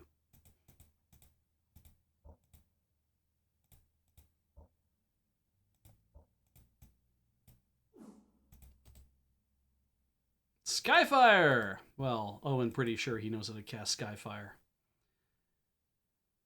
He does not know how to cast Skyfire. Cool.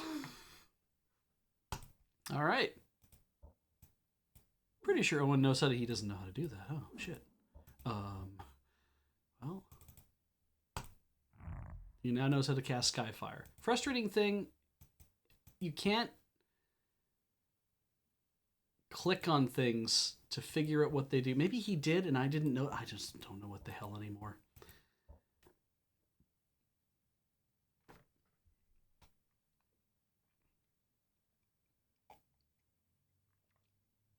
You got a big old Heinekenstein there, Angry Optimist. I had a couple, I think, and a Lowenbrow one, and I can't remember the other one that I have. They're German, definitely.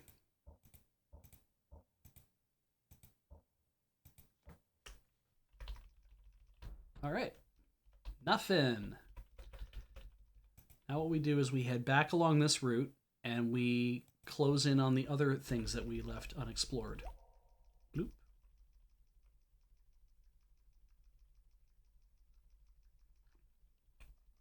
There's a box right here. Oh, we need rest. Okay. Well, here. Sleep. Wake up.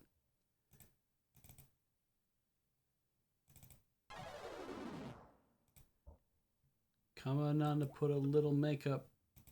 Oh, it's trapped. Who's got the 77, 25, 85?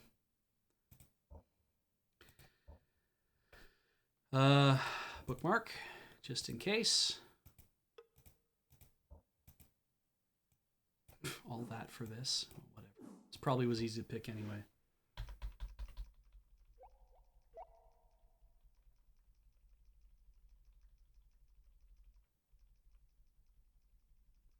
I want to see if any of these actually loop to each other. It doesn't seem like they do yet. But this might just be the long loop. That is it.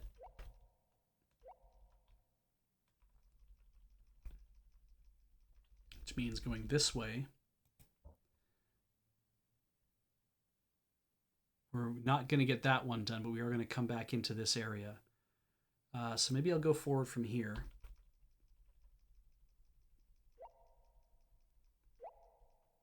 And there's a right turn to go that way. So we'll keep going straight.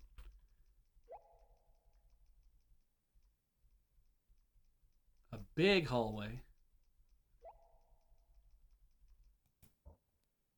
And we're back at the entrance. Okay. So now if I turn this way,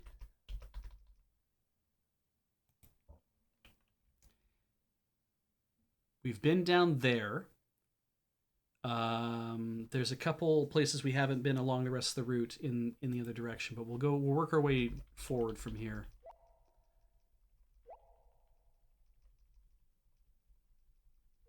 Because maybe they'll intersect with each other. Aha.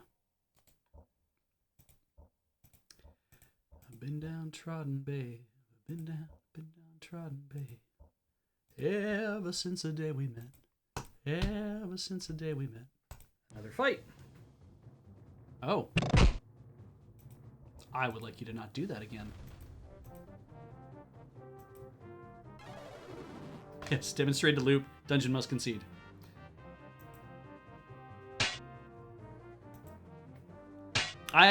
I think we are a little OP.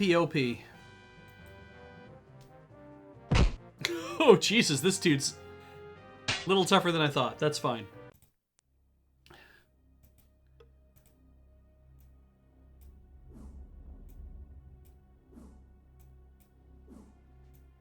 One thing I don't know is that if these guys die, do they have the same amount of quarrels and stuff on them, or can they use them all up if you let them? That would be kind of interesting. Oh, good. I didn't even say I wanted to work on it either, so... That's not very min-maxy of me.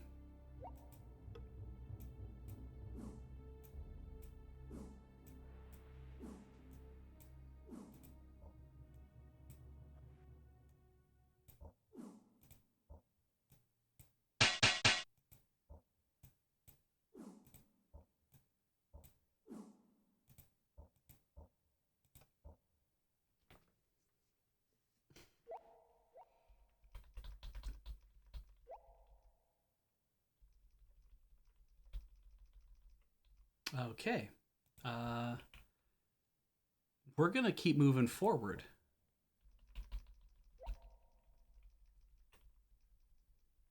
What the hell is this? They descended the stairwell. Halfway down its spiral, they discovered a heavy iron door which prevented them from moving any further downward. Looks like it's rusted shut, Locklear said, examining the reddish dust which kicked the lock. No going further for the time being. Disheartened, he led the way back up the mouth of the stairwell. Okay. We come back to the sewers at some point in this game, probably. And what's down this way? Probably a connection to another route we didn't take, I guess. Oh. A big-ass hallway. Yeah. A hallway we've already been in.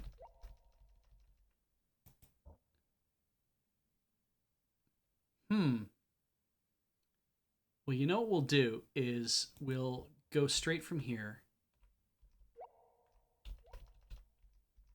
And... Right. Hang on. Yes, we do. We should take this turn.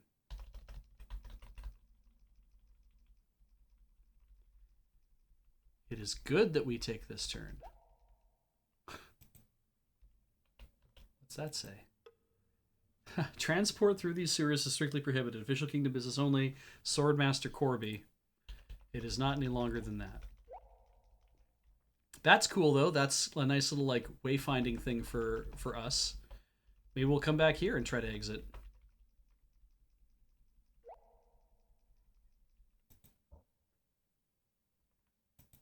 Where is this going?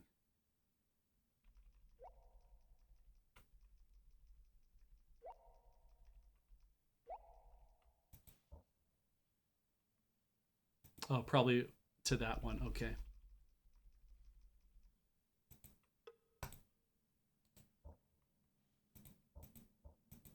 I kind of feel like I should be training his melee as well. Let's see. There we go.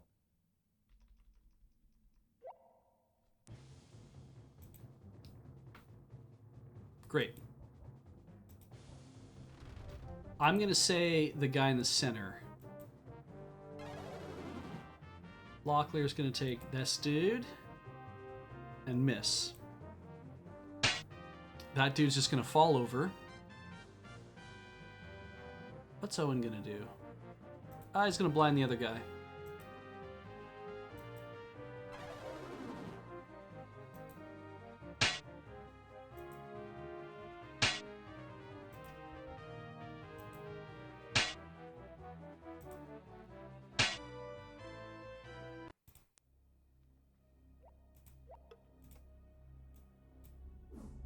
All right, more root oil.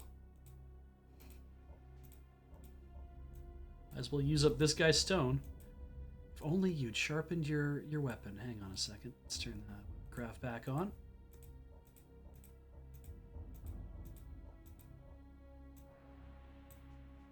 Okay, use it on mine. Then there we go. We've got full tank of that. Why the hell not just be like, you know what? Let's share with party. Sure, why not? Ah, right. It overwrites whatever thing you had on it. So we took the Silverthorn anti-venom off of there.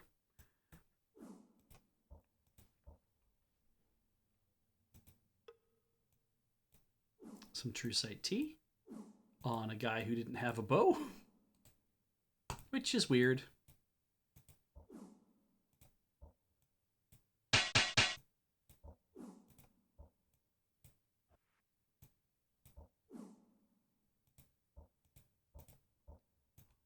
Right, Locklear bought the picklocks from that kid.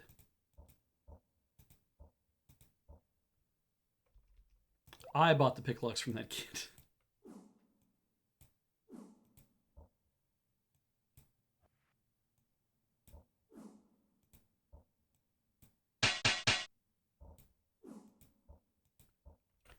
All right. Ah.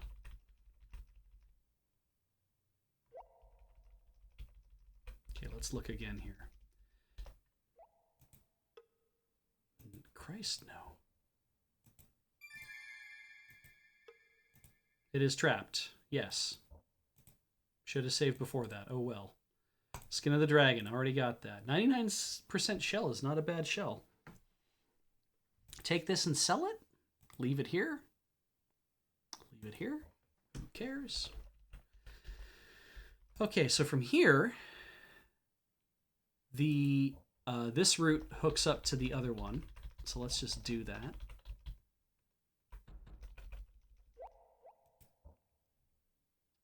Yep.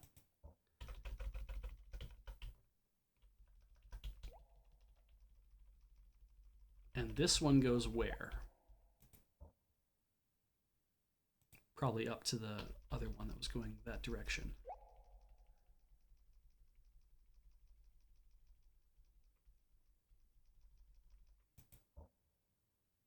Just about. So if we turn here, we get onto this route. Okay, that's good. If we go this way,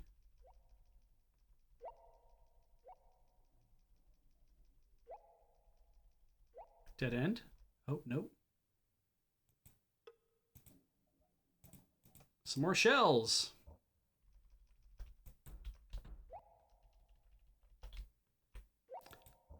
I dare say that's about it.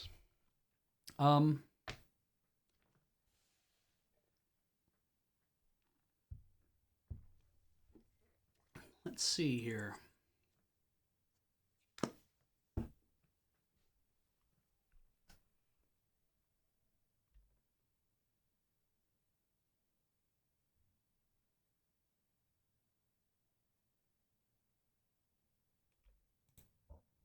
I'm definitely taking a chance by not seeing where I'm going, in fact.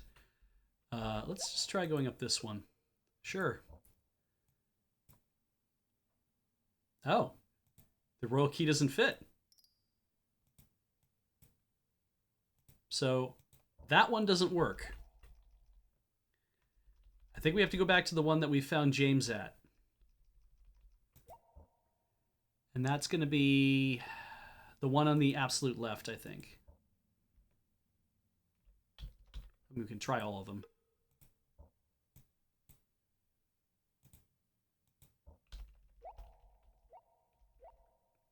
You know what? I actually didn't even look at in the sewers if it's like, hey, by the way, so when you're in the sewers,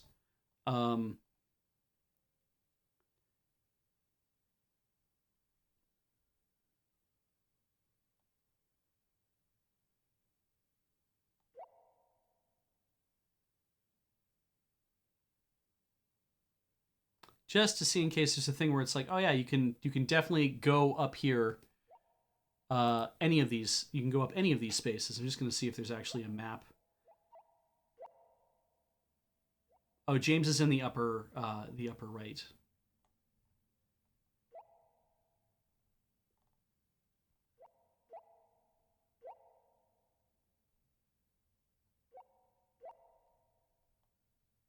Yeah, I think we have to palace entrance is what we're looking for. Oh, okay.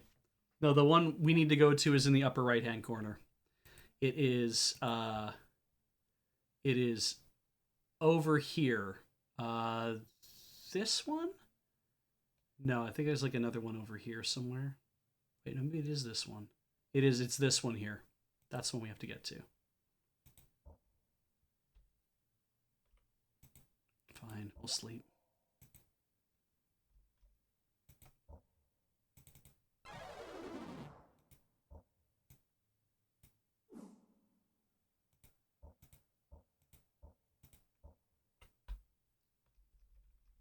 I like that at least, that it's like, oh, we'll give you the key. Great. But that's not going to help you get to where you need to go just yet.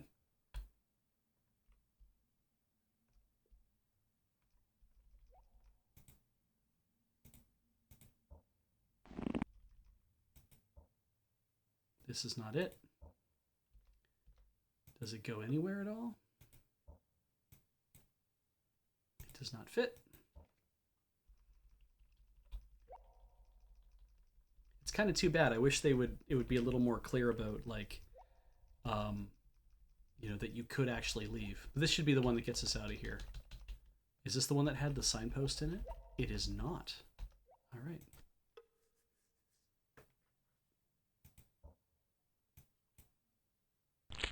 With a pleasant click, the key turned to the metal lock. Locklear turned to his companions and motioned for them to follow him up the ladder. The gate swung open. Revolted by the thick scent of excrement in the chamber, Locklear hastened to the ladder affixed on the far wall and ascended its filth-slick rungs. Behind him, Gorath and Owen reluctantly did likewise, gaffing on the noxious vapors in the shaft. This is nothing, Locklear grunted, shoving upwards against the grating. All the windows in the palace are open right now. You ought to smell it in the winter. Darkness surrounded them as they slithered out of the privy, their only impressions of the chamber provided by the faint flicker of distant firelight. 10 yards before them, the hall... Weird that this locked grate eventually leads you to the privy, but alright. Darkness surrounded them as they slithered out of the privy, their only impressions of the chamber provided by the faint flicker of distant firelight. 10 yards before them, the hall joined with an elaborate colonnade stretching in either direction. Somehow I hadn't pictured my first visit to Krondor like this, Owen sighed, falling blindly into step behind Gorath and the Seigneur. What, you didn't like the romantic tour? Locklear chuckled. Not many people get to see that way into the palace. Drawing up short, Locklear's features brightened as he observed a pair of approaching figures lost in conversation. Self-conscious of his bedraggled condition, he straightened his uniform and cleared his throat with a stentorian air. Greetings, Prince Arutha and Master Magician Pug! As glad as I am at the sight of you safely home again, Locklear, I can't say that my nose was well pleased. I thought we had broken you and Seigneur James of clambering around in the sewers. You know the way of old habits, Highness. We encountered a bit of trouble with the gates, and so I chose a more expedient, though somewhat more disagreeable path. It came to a happy end, however. James told us to send word that he is well and would see you in the morning. Incurable sewer rats, the both of you. I shall have to order that each of you be accompanied by a score of washing maidens to keep you presentable enough for court. Welcome home, Lockie. Ruth is on the left, by the way. Pug's the one in the middle. The Ricardo Montalban-looking dude with the giant staff. Locklear said, Thank you. As happy as I am to be here, I'm afraid I come with bad news from the Northlands. I expected as much, but the false Nighthawks prowling my streets above and below, it can only mean the mortal are up to their own mischief. What do you know? What do you know? Motioning to Gorath, Locklear introduced the former mortal chieftain with a wave. Slowly, Gorath lowered his hood. The gasps and startled reactions of those crowding the hall helped mask the stealthy entrance of a second mortal in the chamber. This one armed with a longbow! You can see him right behind there. Assassin, get down!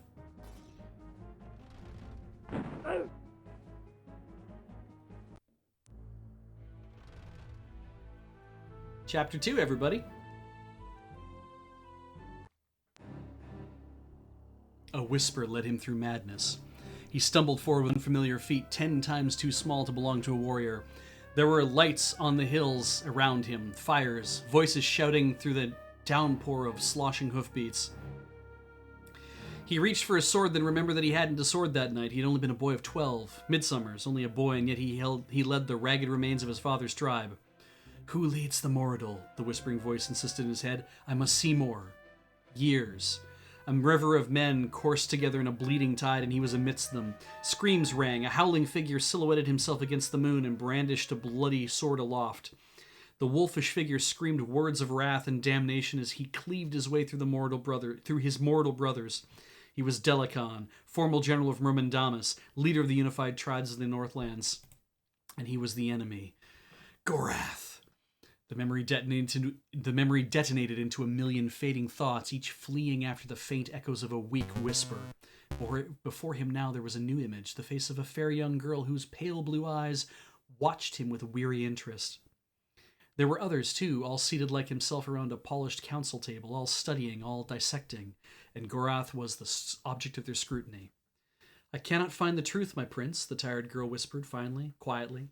His mind is chaotic. I find images, but I can't hold them long enough to understand. Narrowing his dark eyes, Prince Arutha glared at Gorath. He hides his thoughts. Gorath is mortal, Pug quickly interceded for his exhausted daughter.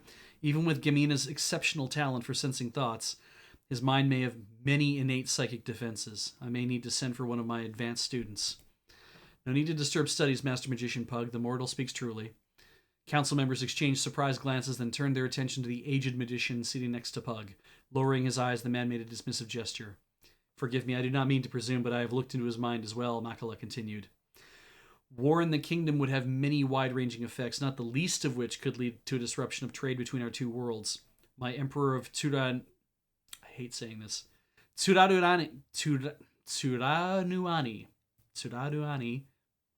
My Emperor of Tsurarunani would be most displeased if our rift-making secrets were seized by barbarians in warfare. Gorath glowered at the Tsurani magician. Trading agreements notwithstanding, the mortal watch your borders. Nighthawks spy on your imperial cousins. And before the snows, there shall be an army come to the kingdom. Heed my words, Prince of Krondor. You must prepare your troops. Anger flashed in the thunderheads of Arutha's eyes as he rose to his feet. What I must or must not do will not be dictated by a dissident mortal. If not for Locklear's good faith in you, I would have had your head staked on a pole and paraded up and down the low quarters of Krondor once I saw you. What evidence? I bear the humiliation of betraying... Did I double-click? Betraying my vow as a mortal and in the indignity of surrendering to a sworn enemy. Why betray Delicon to the kingdom of the Isles? Of what benefit to you is it to snare him? He is leader in name only, however bitter a draft Delicon may be for your kith and kin to drink, magician. His rule is black poison in the gullets of me and mine. Already he enslaves my cousins and rapes the land. Bloody his nose, Prince of Krondor. Blunt his swords, and the unified tribes will cast him down in wrath. Let him cross your northern border, however, and 10 other clans will join their strength to his, and the legacy of Myrmendamus will be but a spark next to his glory. Where would you have me send my troops? If indeed he intends to strike against one of our northernmost possessions, which castle shall I garrison for the attack? High Castle? Iron Pass? North Warden? If I am to fight a war by my teeth, tell me where you would have me fight it. Would that I could tell you, Delicon holds in good confidence only a handful of cowering dogs, and among them only a few are privy to his war plans. His private councils are restricted to choice individuals, his advisors Nerub and Nago, his mistress Lialan, his son Moraulf, and Nighthawks. He keeps foul company, that leader of yours. Your Highness, if you give me leave, I believe I can find the evidence of Delicon's intent. I'll need someone to accompany me to Romney and supplies for my journey and a small parcel of gold. though I have 4,100 sovereigns. Romney, what do you think you can find in a provincial river town in the heart of the kingdom? I aim to catch a bird in flight. Of late, Delicon has emptied a good deal of his treasury to revive the service of the Nighthawks. In exchange, he has demanded tactical information about kingdom holdings. He's turned the Guild of Assassins into a guild of spies. Only for a time, although the payments have been left in various hidden locales, the messengers were always sent to a rendezvous in Romney. If I go there, I may be able to intercept information concerning a forthcoming attack. Would such evidence suffice? Perhaps. Damn me, but I don't trust you, Gorath. How do I know that this isn't a plot of yours? We can weigh the evidence to our heart's content, and your cousins could be slitting the throats of my serfs as we sit dawdling. Go to Romney, but you will provide for yourself. If this is pact of some secret mortal scheme, I'll not look the fool before the world. Pug, unroll the map for me. The scroll smelled of dust, scrawled in chicken scratches and spider tracks. Tiny lines staggered across the moth-eating paper, indicating the paths that were the major roads within the kingdom. Pointer in hand, Arutha bent over the map and pointed to a large black dot. We are here in Krondor. At dawn tomorrow, you will leave through the main gate and rendezvous with your escorts. Seigneur James. I know you might have preferred Locklear's company, but he has business elsewhere. You will head to Romney. Providing one of Delicon's assassins doesn't slit your throat first, you should reach the Ursine Ford within the month. In Romney, you will join a special detachment of King Liam's soldiers staying at the Black Sheep Tavern. They may be of service to you. Nodding, Gorath took in Arutha's advice, listening studiously as the prince reviewed the details. If you find the evidence, I will act only when James has conveyed the information to me. Is that clear? Only when I receive James's word. Until then, I wait. Understood, Gorath replied. Good, Arutha replied, slapping the surface of the table with his palm. Looking around the council chamber, he noted the weird expression of all who sat around the map. Why don't you let Gamina and Makala show you around Krondor? I have a few things I need to consider alone. Reading the offer as a polite dismissal, the Warren Council members began to file out the door, most glad to be on their feet again after the grueling session. As Pug passed by, however, Arutha snagged his sleeve and drew him back to the table. If you don't mind, I would have your counsel, Cousin Pug. Certain, Pug replied, resuming his seat. I am all attention. As I see it, Delicon could have only two potential targets for attack in the kingdom. High Castle and North Warden. His fortress at Sargoth is 300 miles to the north, and I doubt he has the resources to defend a line that long. So an attack on North Warden seems unlikely, leaving High Castle, which is a viable alternative, but neither target seems to have an obvious goal. I know you are no field strategist and you hate to become involved in state matters, but I should like you to delay your return to your home at Stardock for a while. I feel ill at ease. You are not alone in that. I too have sensed something unusual in the air, but I won't ascribe it to anything as dire as magic. More likely we suffer from bad soup. Feelings aside, I will call up the militia reserves from Alex Cross, Darkmoor, and Lighton and join them to a detachment of the Krondorian Lancers just outside the Dimwood. James will send word to me there. What of the garrison? It will remain in place. I have considered the option of a full push south, and it seems unlikely, but I will give Delicon nothing. Only our agreement remains. Now we wait. Gods help Gorath if he betrays us to the Moradal. And that is chapter 2.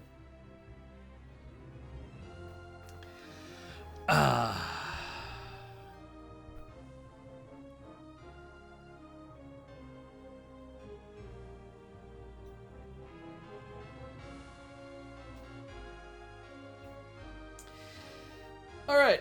Palace. The majesty of the palace was impressive, drawing appreciative glances of astonishment from all as they wound through room after room of banquet halls, reception areas, and at least a colorfully decorated gymnasium before entering the throne chambers of the Prince of Krondor. We can talk, enter, sewer, or exit. Why don't we talk? I am glad to see you safe again in Krondor. A pleasure to see you again, James. Mine is the greater pleasure, my lady. Is Pug about? You've just missed him. He and Makala went off to discuss magic someplace, and if I know my husband, that means I won't see him for a few days. Even on holiday, he can't seem to take his mind away from the art for long. In many ways, he and the prince are much alike. Where's Arutha anyway? With his twins and the Princess Anita. It seems your famed luck is running thin today. Quite the contrary, for I still have your company. If I may have a moment, as much time as you need, what may I do for you? Let's talk about Gamina. So when do I get to meet this stunning daughter of yours? I've heard quite a bit about Gamina, but I've been too busy to make the time to meet her. I imagine you will see her as soon as I do. She's more than likely trailing Pug and Makala about the palace. Any opportunity to hear her father discuss magic and she's immediately at his side. Then, too, it may be she's hiding away from Arutha's twins. She's not quite interested in boys yet. Is she interested in magic supplies? I know that quite few of the artificers in Stardock have begun exporting their goods from the Academy. Are there any good places to buy magical items near here? The most notable one that's close is a little place called Stardock Annex at the Abbey of Ishep in Sarth. Officially, they have no ties to the Academy, but there's not much we can do to keep them from using the name. There's also a fellow by the name of Dabe who buys from us, but he lives a long distance from here, out north of Romney, if I recall. We've been to Dabe's place, actually. And that's it. So we can go back into the sewer if we want. We can talk, or we can enter this. The room was cramped. Locky, James muttered, looking through the seigneur's personal effects piled in disorganized heaps. You may be a fine swordsman, but your personal organization leaves quite a bit to be desired. Aha!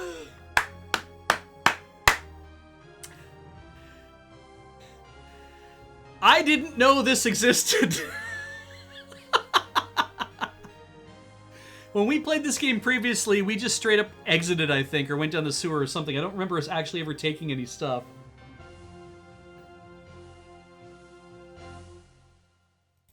So, yeah, look at that, right? Woo! What a great loadout.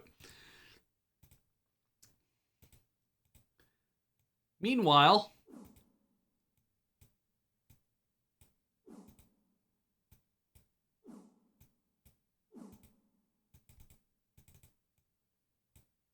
leave these for Locklear. What is this, medium crossbow? This is a medium crossbow. What are these normal ass quarrels? No. We don't need those. Need these. And we'll take that Silverthorn. And we'll take that, and that, and that, and that. And so I don't have to pay for another shovel. We'll take the shovel. But we have no Owen, exactly. Korath has so many things. That's fine, though. We can dupe up more arrows or whatever. I could probably even start duping from here if I wanted to. And then they sat in the room and just duped a whole bunch of shit. Now, you're like, but our barding, which is why we trained Gorath up to do all the barding. And yeah, James is not in the best of shape overall with a lot of the stuff he can do. That's fine. We'll work on him a bit as we go, but we're not going to devote a ton of time to doing that. He'll get there. Give him those weed walkers if we wanted to and get his stealth up. God damn.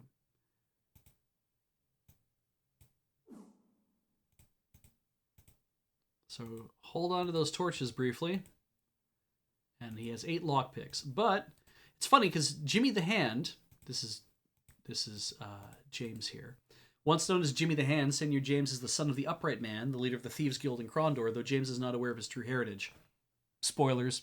His thieving skills and quickness were legendary, but now elevated to the nobility by Prince Arutha. Seigneur James has taken his position of authority very seriously, though he still wanders his old thief haunts in disguise on occasion. He's extremely loyal to Arutha and will do anything his liege lord asks him to do.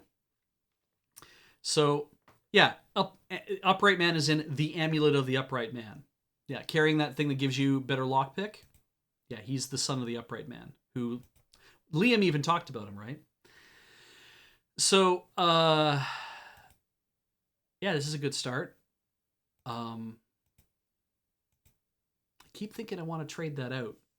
And 40 and 0. Because maybe the thing to do is if Gorath took this instead and just started using his poisoned elven quarrels at this point, then he could be giving like all of these to Jimmy. And Jimmy could be using these and getting the benefit of this.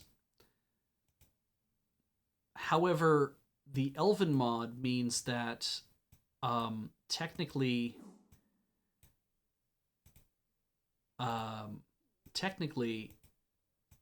it would be better for, well, he's got such shitty, it's 51%, I guess that's not bad. the I guess having the advantage of the accuracy of the elven crossbow is probably fine for now. So maybe we'll just leave it like this. Let's give him cancel.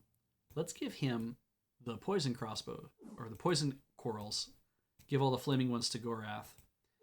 And then he can definitely benefit from having not only just the accuracy, 25 quarrel, and skill. This adds another 10, so that's 35, plus his skill, which is 51. That's 86. That gets him a lot better.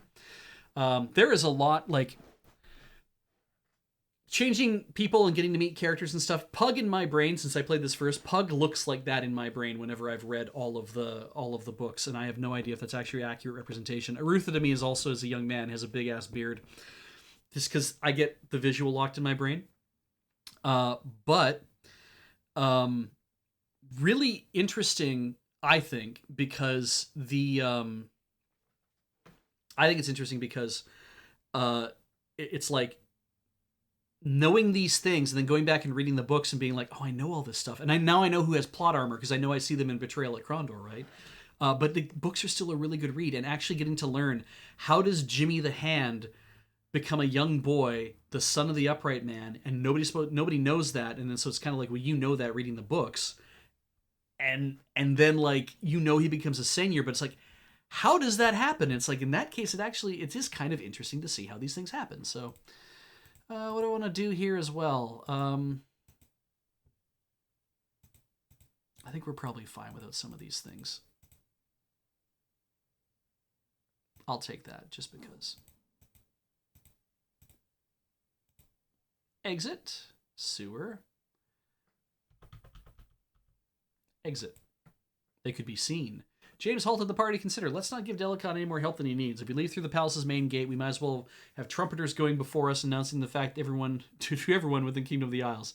The sewers are probably our best option. Shit. Perhaps Pug's ability rubbing off on me. After our last meeting, I had a feeling, I suppose you would call it, that you would be back fairly soon. What can I do for you? Nothing. Back to the sewer. Smells awful.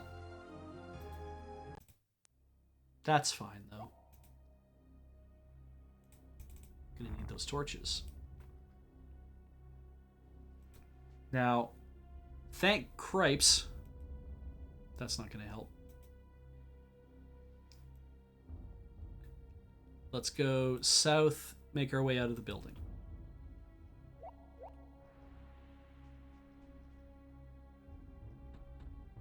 Which way do I turn? We're going to turn right. Work our way south some more. This kind of sucks because otherwise I'd just like beat it on the other map, but because I don't know where the breaks in the floor are, I don't want to risk like just running into the pit and being like, hooray, I've run into the pit.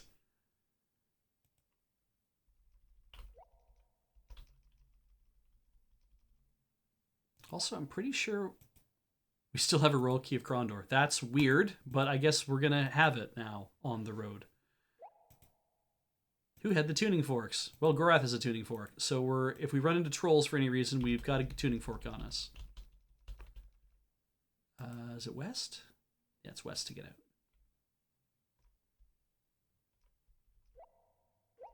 A shadow approached. From a murky corner of the room, the figure advanced towards them. Gorath's pulse quickened for a moment, but he relaxed slightly as he saw they were not about to be attacked. Took you too long enough. I was beginning to think the mockers had you bagged up again, Senior James. Is everything all right? Squire, suppose I ignore the fact that this trip is a state secret to which you're not supposed to be privy, and that we are hurrying out of the sewers instead of leaving by the main gate at the proper time. How did you find out we were coming? Well, after Senior Locklear dumped me off after we got here and told me I could go home, I got bored and decided to check out Krondor. Fortunately, there's nothing much interesting going on here, so I decided I would come back to the palace. I tried to pay Gorath an unexpected visit last night, but discovered that the guards had been doubled with orders that no one could see him. I might have fallen for it if I hadn't heard someone snoring in his cell. Gorath doesn't snore, I take it. Not a sound. When I realized that something was in the air, I went to find Locklear and discovered he was mysteriously absent despite a tray of food delivered to his doors just moments after I slipped away. Finally, I came down here and talked to Lim, who told me you had been down here earlier this morning. At that point, I realized Arutha meant to slip Gorath out of Krondor for some reason. Are you sure you're not a thief by profession? You think unnervingly like a mocker I used to know. So are we ready? We should probably get moving. Where are we going anyway? You cannot accompany us, Owen. Our mission is much too important. Quiet, mortal. I'll handle this. But I could jeopardize your mission. Who knows who might take me captive between here and Tibern? If I go back to Krondor now, I might accidentally talk to someone. Besides, I'm from the eastern part of the kingdom. I know the area, and I might be able to help. For better or worse, you seem determined to hitch your fate to catastrophe, but if you want to get yourself killed at a tender young age, who am I to naysay it? I used to pull the same stunts when the Ruther wished to pull out a Krondor. Alright then, Squire, you can come along, but these are the ground rules. 1, I'm in charge and you will do whatever I say without question. 2, under no circumstances do you reveal anything about Gorath or our mission to anyone. If someone asks, we will continue what Senior Locklear suggested. Gorath is an elf. Thirdly and lastly, you don't wander off on your own. I don't care if you're watering the trees, you ask me first. Is all that clear? Absolutely. Whatever you say. Stop smiling. You're going to earn your keep. I know I'm going to regret this, but let's get moving. We have a long way to go and no time to get there. And that is walking west to the next intersection where we can turn south. Probably run into Liam again. Or Lim. No, we're done. Feel like climbing all the way back up? Yes. Anything in the hole? No.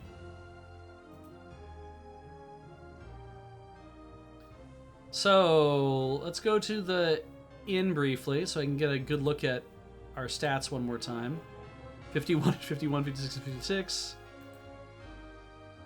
Like, Owen's strength is not that much lower than Lockie's, so they're roughly equivalent. That's 110.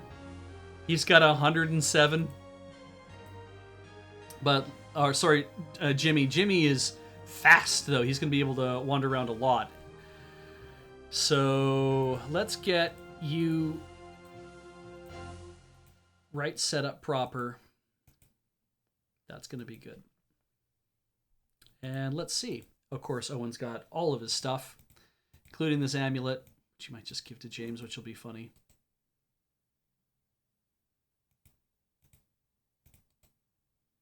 Oh, a whole 77%, you say?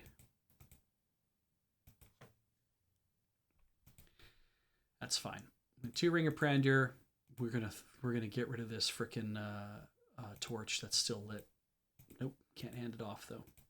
And we have lots of rations, so I have no need to stop really.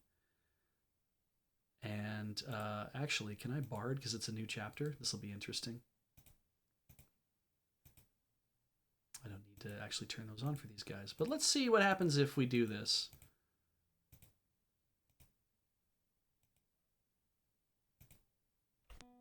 New chapter.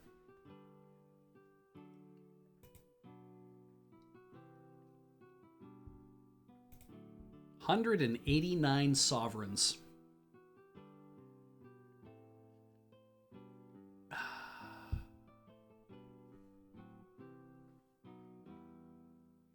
I see Nurgle says, did James just quote Smokey and the Bandit from that previous long thing that he was saying?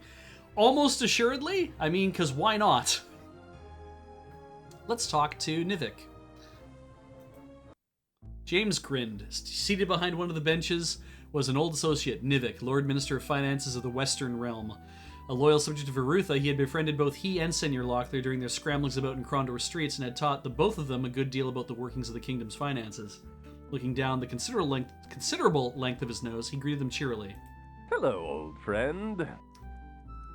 Senior James, what a pleasure to see you. The pleasure's mutual. How are the ledgers of the kingdom, Nivik? Think we shall have enough money to keep the kingdom running for the year? The ledgers are at a balance, but I dare say my thirst suffers a deficit of catastrophic proportions. Though I handle thousands of sovereigns a day, I fear I haven't the command of more than a handful of my own use at the moment. I don't suppose you might be in a position... What do you say, Owen? Do we buy a drink for the honorable tax collector? Do we allow him to expire of thirst? You can't say yes or no to that question. Yes, we buy him a drink. Bartender, a drink for the tax collector. Drink up, friend, and tell me what you know. You've always had a good ear for the happenings in and out of the kingdom. Rumors? My goodness me, I'm not the kind to consort with the rumor mongers. No, sire. Remember, we haven't put, like, I don't think I had an opportunity to put a save down when we were in the sewers, and I didn't, so... I'm not the kind to consort with the rumor mongers. No, sire, you should know that. Of course, I do occasionally hear a few facts that are of interest to people. Accounting is a fascinating business, you know. Accounting is a fascinating business, you know. Yeah. all figures and such. Something a little more lively, if you please. Stolen cows, cheating wives, dishonest traders, that sort of thing. The prurient and the scatological, eh?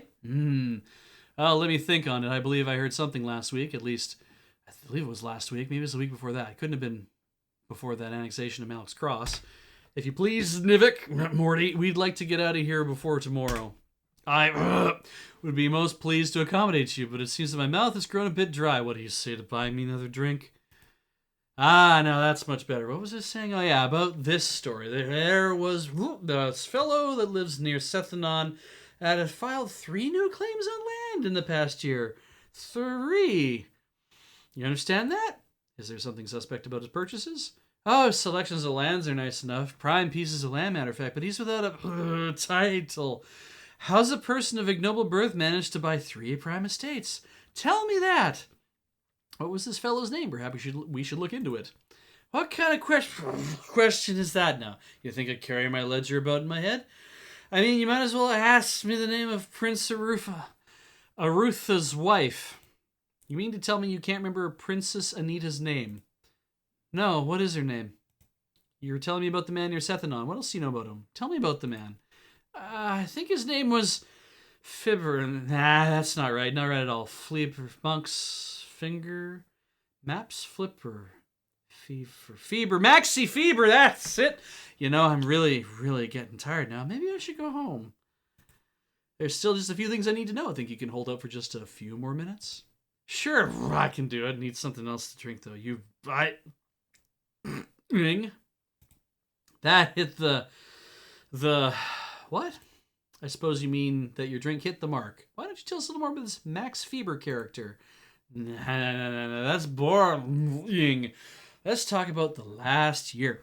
Did you know that for every cow in Midkemia, we get a golden sovereigns a year alone just for their manure? Did you know that? Bet you didn't. And for every duck, Max Feber. I want to know about Max Feber. Okay, Moxie Feber. I know that she was trying to buy up some of the properties left in Sethanon a few years back from Jared Lycro, but Jared wouldn't sell to no one, so Moxie cooked up this idea. Sir, you don't want to hear about the ducks? No, just tell us about Max. What did he do? He's got himself a shovel and dug to try to scare Jared. Of course, Jared wasn't scared of nothing, but sure frightened Nia. What was he digging up? Gone sleep now. Night. Maybe I could buy another drink? What, you haven't run out of money yet? Oh, in that case, I'll have another if you're buying. Graveyard near Sethanon. That's where she was digging up. I'm afraid, oh gosh, the Jared whatnot. Not at all. Just Nia. Little Nia. Where do you think he got the funds to buy the land? He said he got it in the hole. All the money's in the hole. Just go get it. Ain't afraid no goose. Goose it? Ain't freight no goose it. Ghosts. That's what it was. Ghosts. What hole are you talking about? Where is he going? I think I go home now. One more tankard available to keep him going? Yes. You knew the introductor key on the sewers. Tried to slit tomb, but I'm no criminal. Hopeless miser. Oh God, I'm gonna be sick. So let's see. You know the introductor key Erden skewers. Tried to slit tome. Sell it to me. The introductor key under skewers. Tried to sell it to me, but I'm no criminal. You know, the interditer? Under skewers? Sure. The what? I don't understand. I said I was sick? Okay, I think I've abused you long enough. Sleep well, Nivik. I think we know all we need to know.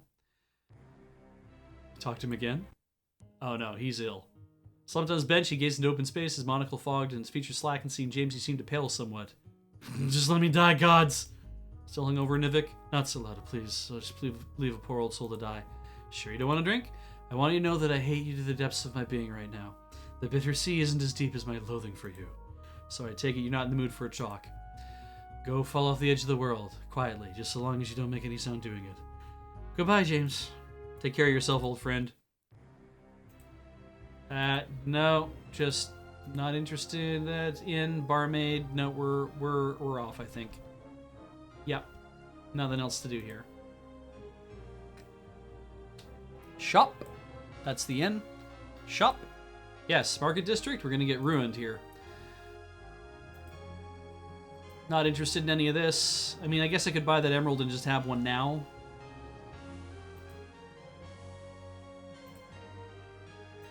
Shop.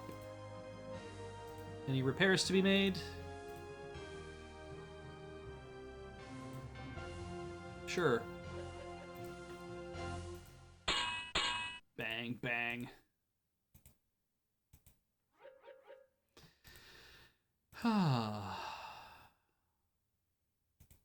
Nothing we're going to buy here. Nothing has changed for availability, so we can get out of here. Oh, neat. So fun fact, there's something at the beginning of Chapter 6 that's different because we got him drunk. That'll be cool.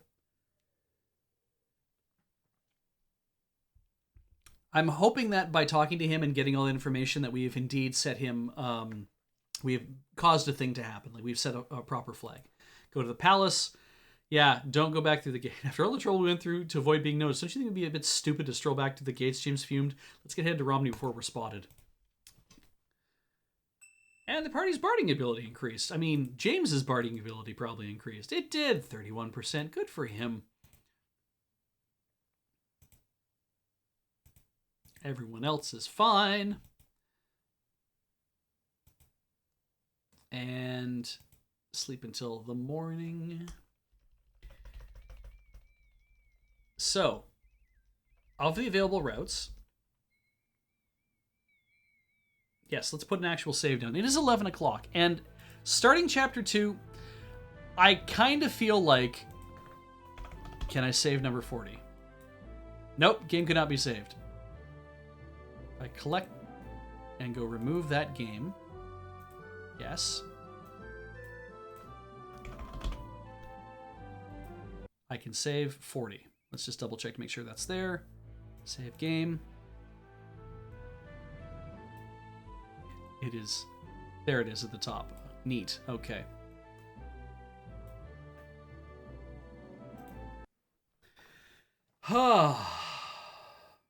We could buy Jimmy a bunch of practice loots. It's true. Just go to Tanner's and do that. So now here's the thing: is like we're gonna retire for the evening. It's gonna be a 3-hour stream for once. We're gonna chat a little bit before we finish the game though, or finish with the game tonight. Since this is where everything's gonna get going from Chapter 2, getting onto I can open the walkthrough and I can look at all the things to do. But we already know that we have to go to we have to head out towards Romney. If we head out that way and get towards Lighton, we can double back towards Sethanon. We'll probably be able to find Max Feber on that route. And I think that sounds like a very good thing to follow. It keeps us on the route that we expect to be on. We don't have to do anything else that's terribly different. And as we can see from what everyone's outfitted with, we're gonna be fine. Like we have all the power we need to be able to be doing stuff.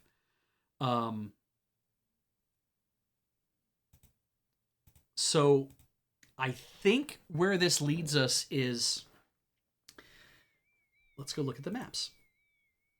I think what we do from here is we're gonna, instead of going up to Tanner's and then working our way along to Sethanon, we're better off to work our way from through Darkmoor, Malak's Cross. If I can find an emerald, I would love to be able to do that thing at Malak's Cross and get that part over with. And I wonder if the way to do that is actually just to buy that really expensive emerald that's in Krondor right now, because I don't know how else I'm gonna find an emerald at this point, unless I want to warp to the north area, like warp up to Temple of Tith, and which is up here near High Castle and Wolfram. Warp up to here and then see if in any of the shops along this way, if I actually did end up selling that emerald back to somebody, We know we've been all the way to Kenting Rush and they didn't even have it. So I either sold it in North Warden, Den Camp on the Teeth, Wolfram, maybe High Castle. I don't know if I sold it like over here. But if I did, I mean, then go up to the Sung and then go all the way up to up here near Zune and see if I sold it in Zune or Lamut. Yeah. I suspect that chest I mentioned up north still has an emerald in it. You remember you picked up 2 emeralds and a diamond out of a box. I'm pretty sure I would have, Arclight. I might not have mattered to me too much. So you said it was near Eld Point. So maybe what we will do is we can either we'll warp to the nearest place to Eld Point and then see if we can find that chest. If we can, then great. And then warp down to because I think we'll probably end up warping out of like near Darkmoor. We'll do that. We'll do the emerald thing that we need to do in Malak's Cross at least, and then we'll head up towards Lighton. We'll double back towards Sethanon and work our way over to find Max Faber if we can, if he's in this area. And then we'll begin the process. We'll go down to Silden and see if we can't get to the Temple of Aortus, which I believe is probably on this island that's down here, because I just noticed there's an island down there, and that's it, where they said there was supposed to be a temple. We've been there one time. We have to get back there. Right, we want James to read books as well, and that's on the way once we get to Darkmoor in the milk chest. Please don't let me forget. We'll go to the milk chest. We'll have him read some books. We might even buy a ton of rations and just sit down and just have him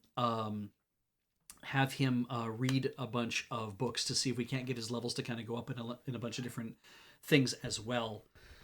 We'll see how far we go from there. So to explain the map one more time to people, if you're wondering, anything with a white dot is like Krondor was, where when you go into it, it's a city that's represented with some text, some box text, and clickable areas. Any place that is a brown dot is a live on the map town where there are houses and inns and whatever that we have to walk up to each individual house to click on to see what's happening. Generally, the cities are the ones that have like more stuff or more interesting stuff that's going on in them. Sarth is weird because it's not really much of a city. Sethanon is weird because it's a ruined city. There's really kind of nothing there. And then, Captain Spam noticed that west of Lamut, there is Caldara, which we can't get to yet, and we will probably get to later in the game, because as we found out, the Macmordain Cadal, which is a dwarven mine, which is just south of Lamut and north of Zune, between this area here, there is another part of the Macmordain Cadal that we can't get through, and I imagine when we get through it, it will lead us to, what do they call it again? Is it Elvandar? I can't remember what they call this side of the thing, but it's the lead to, I think. Could you try again? It'll lead to another. That was my watch thinking I was asking to talk to it. So, that'll happen much, much later in the game. We'll explain a few more things, because this forest in here is called the Dimwood. All of these roads that lead into it, there's a road that leads north, one that leads west, one that leads south. And once you're in the Dimwood, it's basically a big open forest with the rivers running through it, cross some bridges and be able to get your way through to another area. This is a much more... the Dimwood does not have much in terms of hospitality. So it is definitely like, we don't go there unless we're looking for big fights. We're probably strong enough to be able to withstand big fights because we have been in there once already. And if I go in there with Owen in this chapter for any reason, it would be just to find the last few chests that I actually didn't open and take spells out of at this point. Largely uninterested in that at the moment. But yeah, so I think the thing is work our way towards Darkmoor, find the books, get Jimmy to read the books, maybe get him to read like some more stuff in the books to see if we can't amp his levels a little bit more. Warp out of here, because there'll be a place, not Lim's Cragma, but there's like another one near here, near Darkmoor anyway. But if not, we can go to Malak's Cross, and we can warp out of Malak's Cross to a temple that's either near Eld Point, either on this side or on this side. Go to Eld Point and see if we can't find that box that has emeralds in it that Arclight mentioned. We find an emerald, we warp back to Malak's Cross, we play chess, then we will go forward up to Lighton, but we will double back to Sethanon, see if we can find Max Faber, go to Silden, and try to figure out if we can finally get to the Temple of Aortus that's on that island over there. And yeah, we can't really that's going to be more than what we need. I think tomorrow it's going to be, or not tomorrow, on Tuesday it's going to be read books, Malik's Cross, go find an emerald, come back and do stuff. Maybe we get to meet Max Feber, maybe we don't. We'll see how that works out. Yeah, we could just buy an emerald. We have the money for it, and boy, we can go to Tanner's and we can make, I can, in about 8 seconds, I can make enough money to buy an emerald. But where's the fun in that? The fun is in finding the things. And then I'm not also giving a dude 100% emerald just to play chess with him. That's some horse shit. That's 1,000 sovereigns for me to play chess. It's like, no. I'll give you a 37% emerald. I'll give you like a 12% emerald or some shit. You're not getting like a really nice emerald out of me just to have a game of chess. Even though that I know by playing chess with him, I know it's going to further another flag and we're going to have something else we get to do later in the game. So let's come off the game.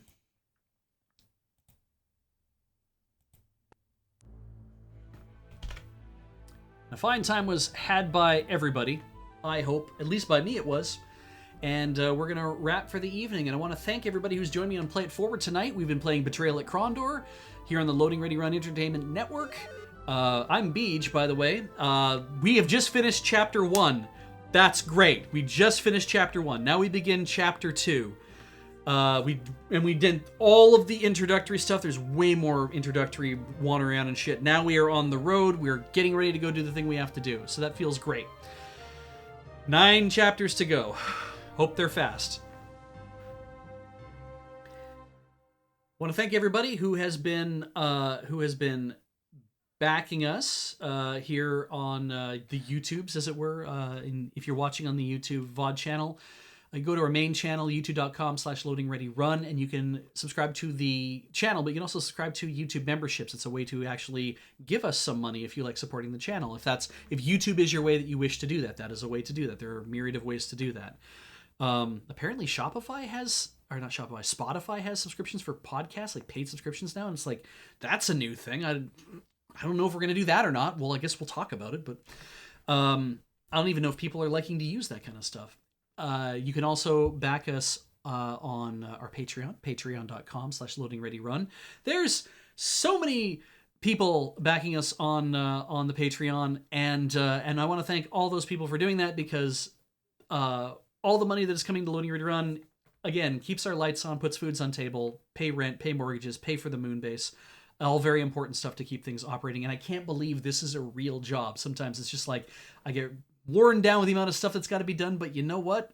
The amount of stuff also means that I get to do this, and it's kind of cool and a little weird that this is a job right now in the 21st century, because I didn't think I'd be doing this when I was like in grade 6 or in grade 4. Like, what do you want to be when you grow up? And it's like, I want to be an architect because I hear you make money, or it's a good thing, and I don't know what an architect even really does. They draw buildings? I guess I'll do that. And it's like, sure, you don't know what the hell you're talking about, kid.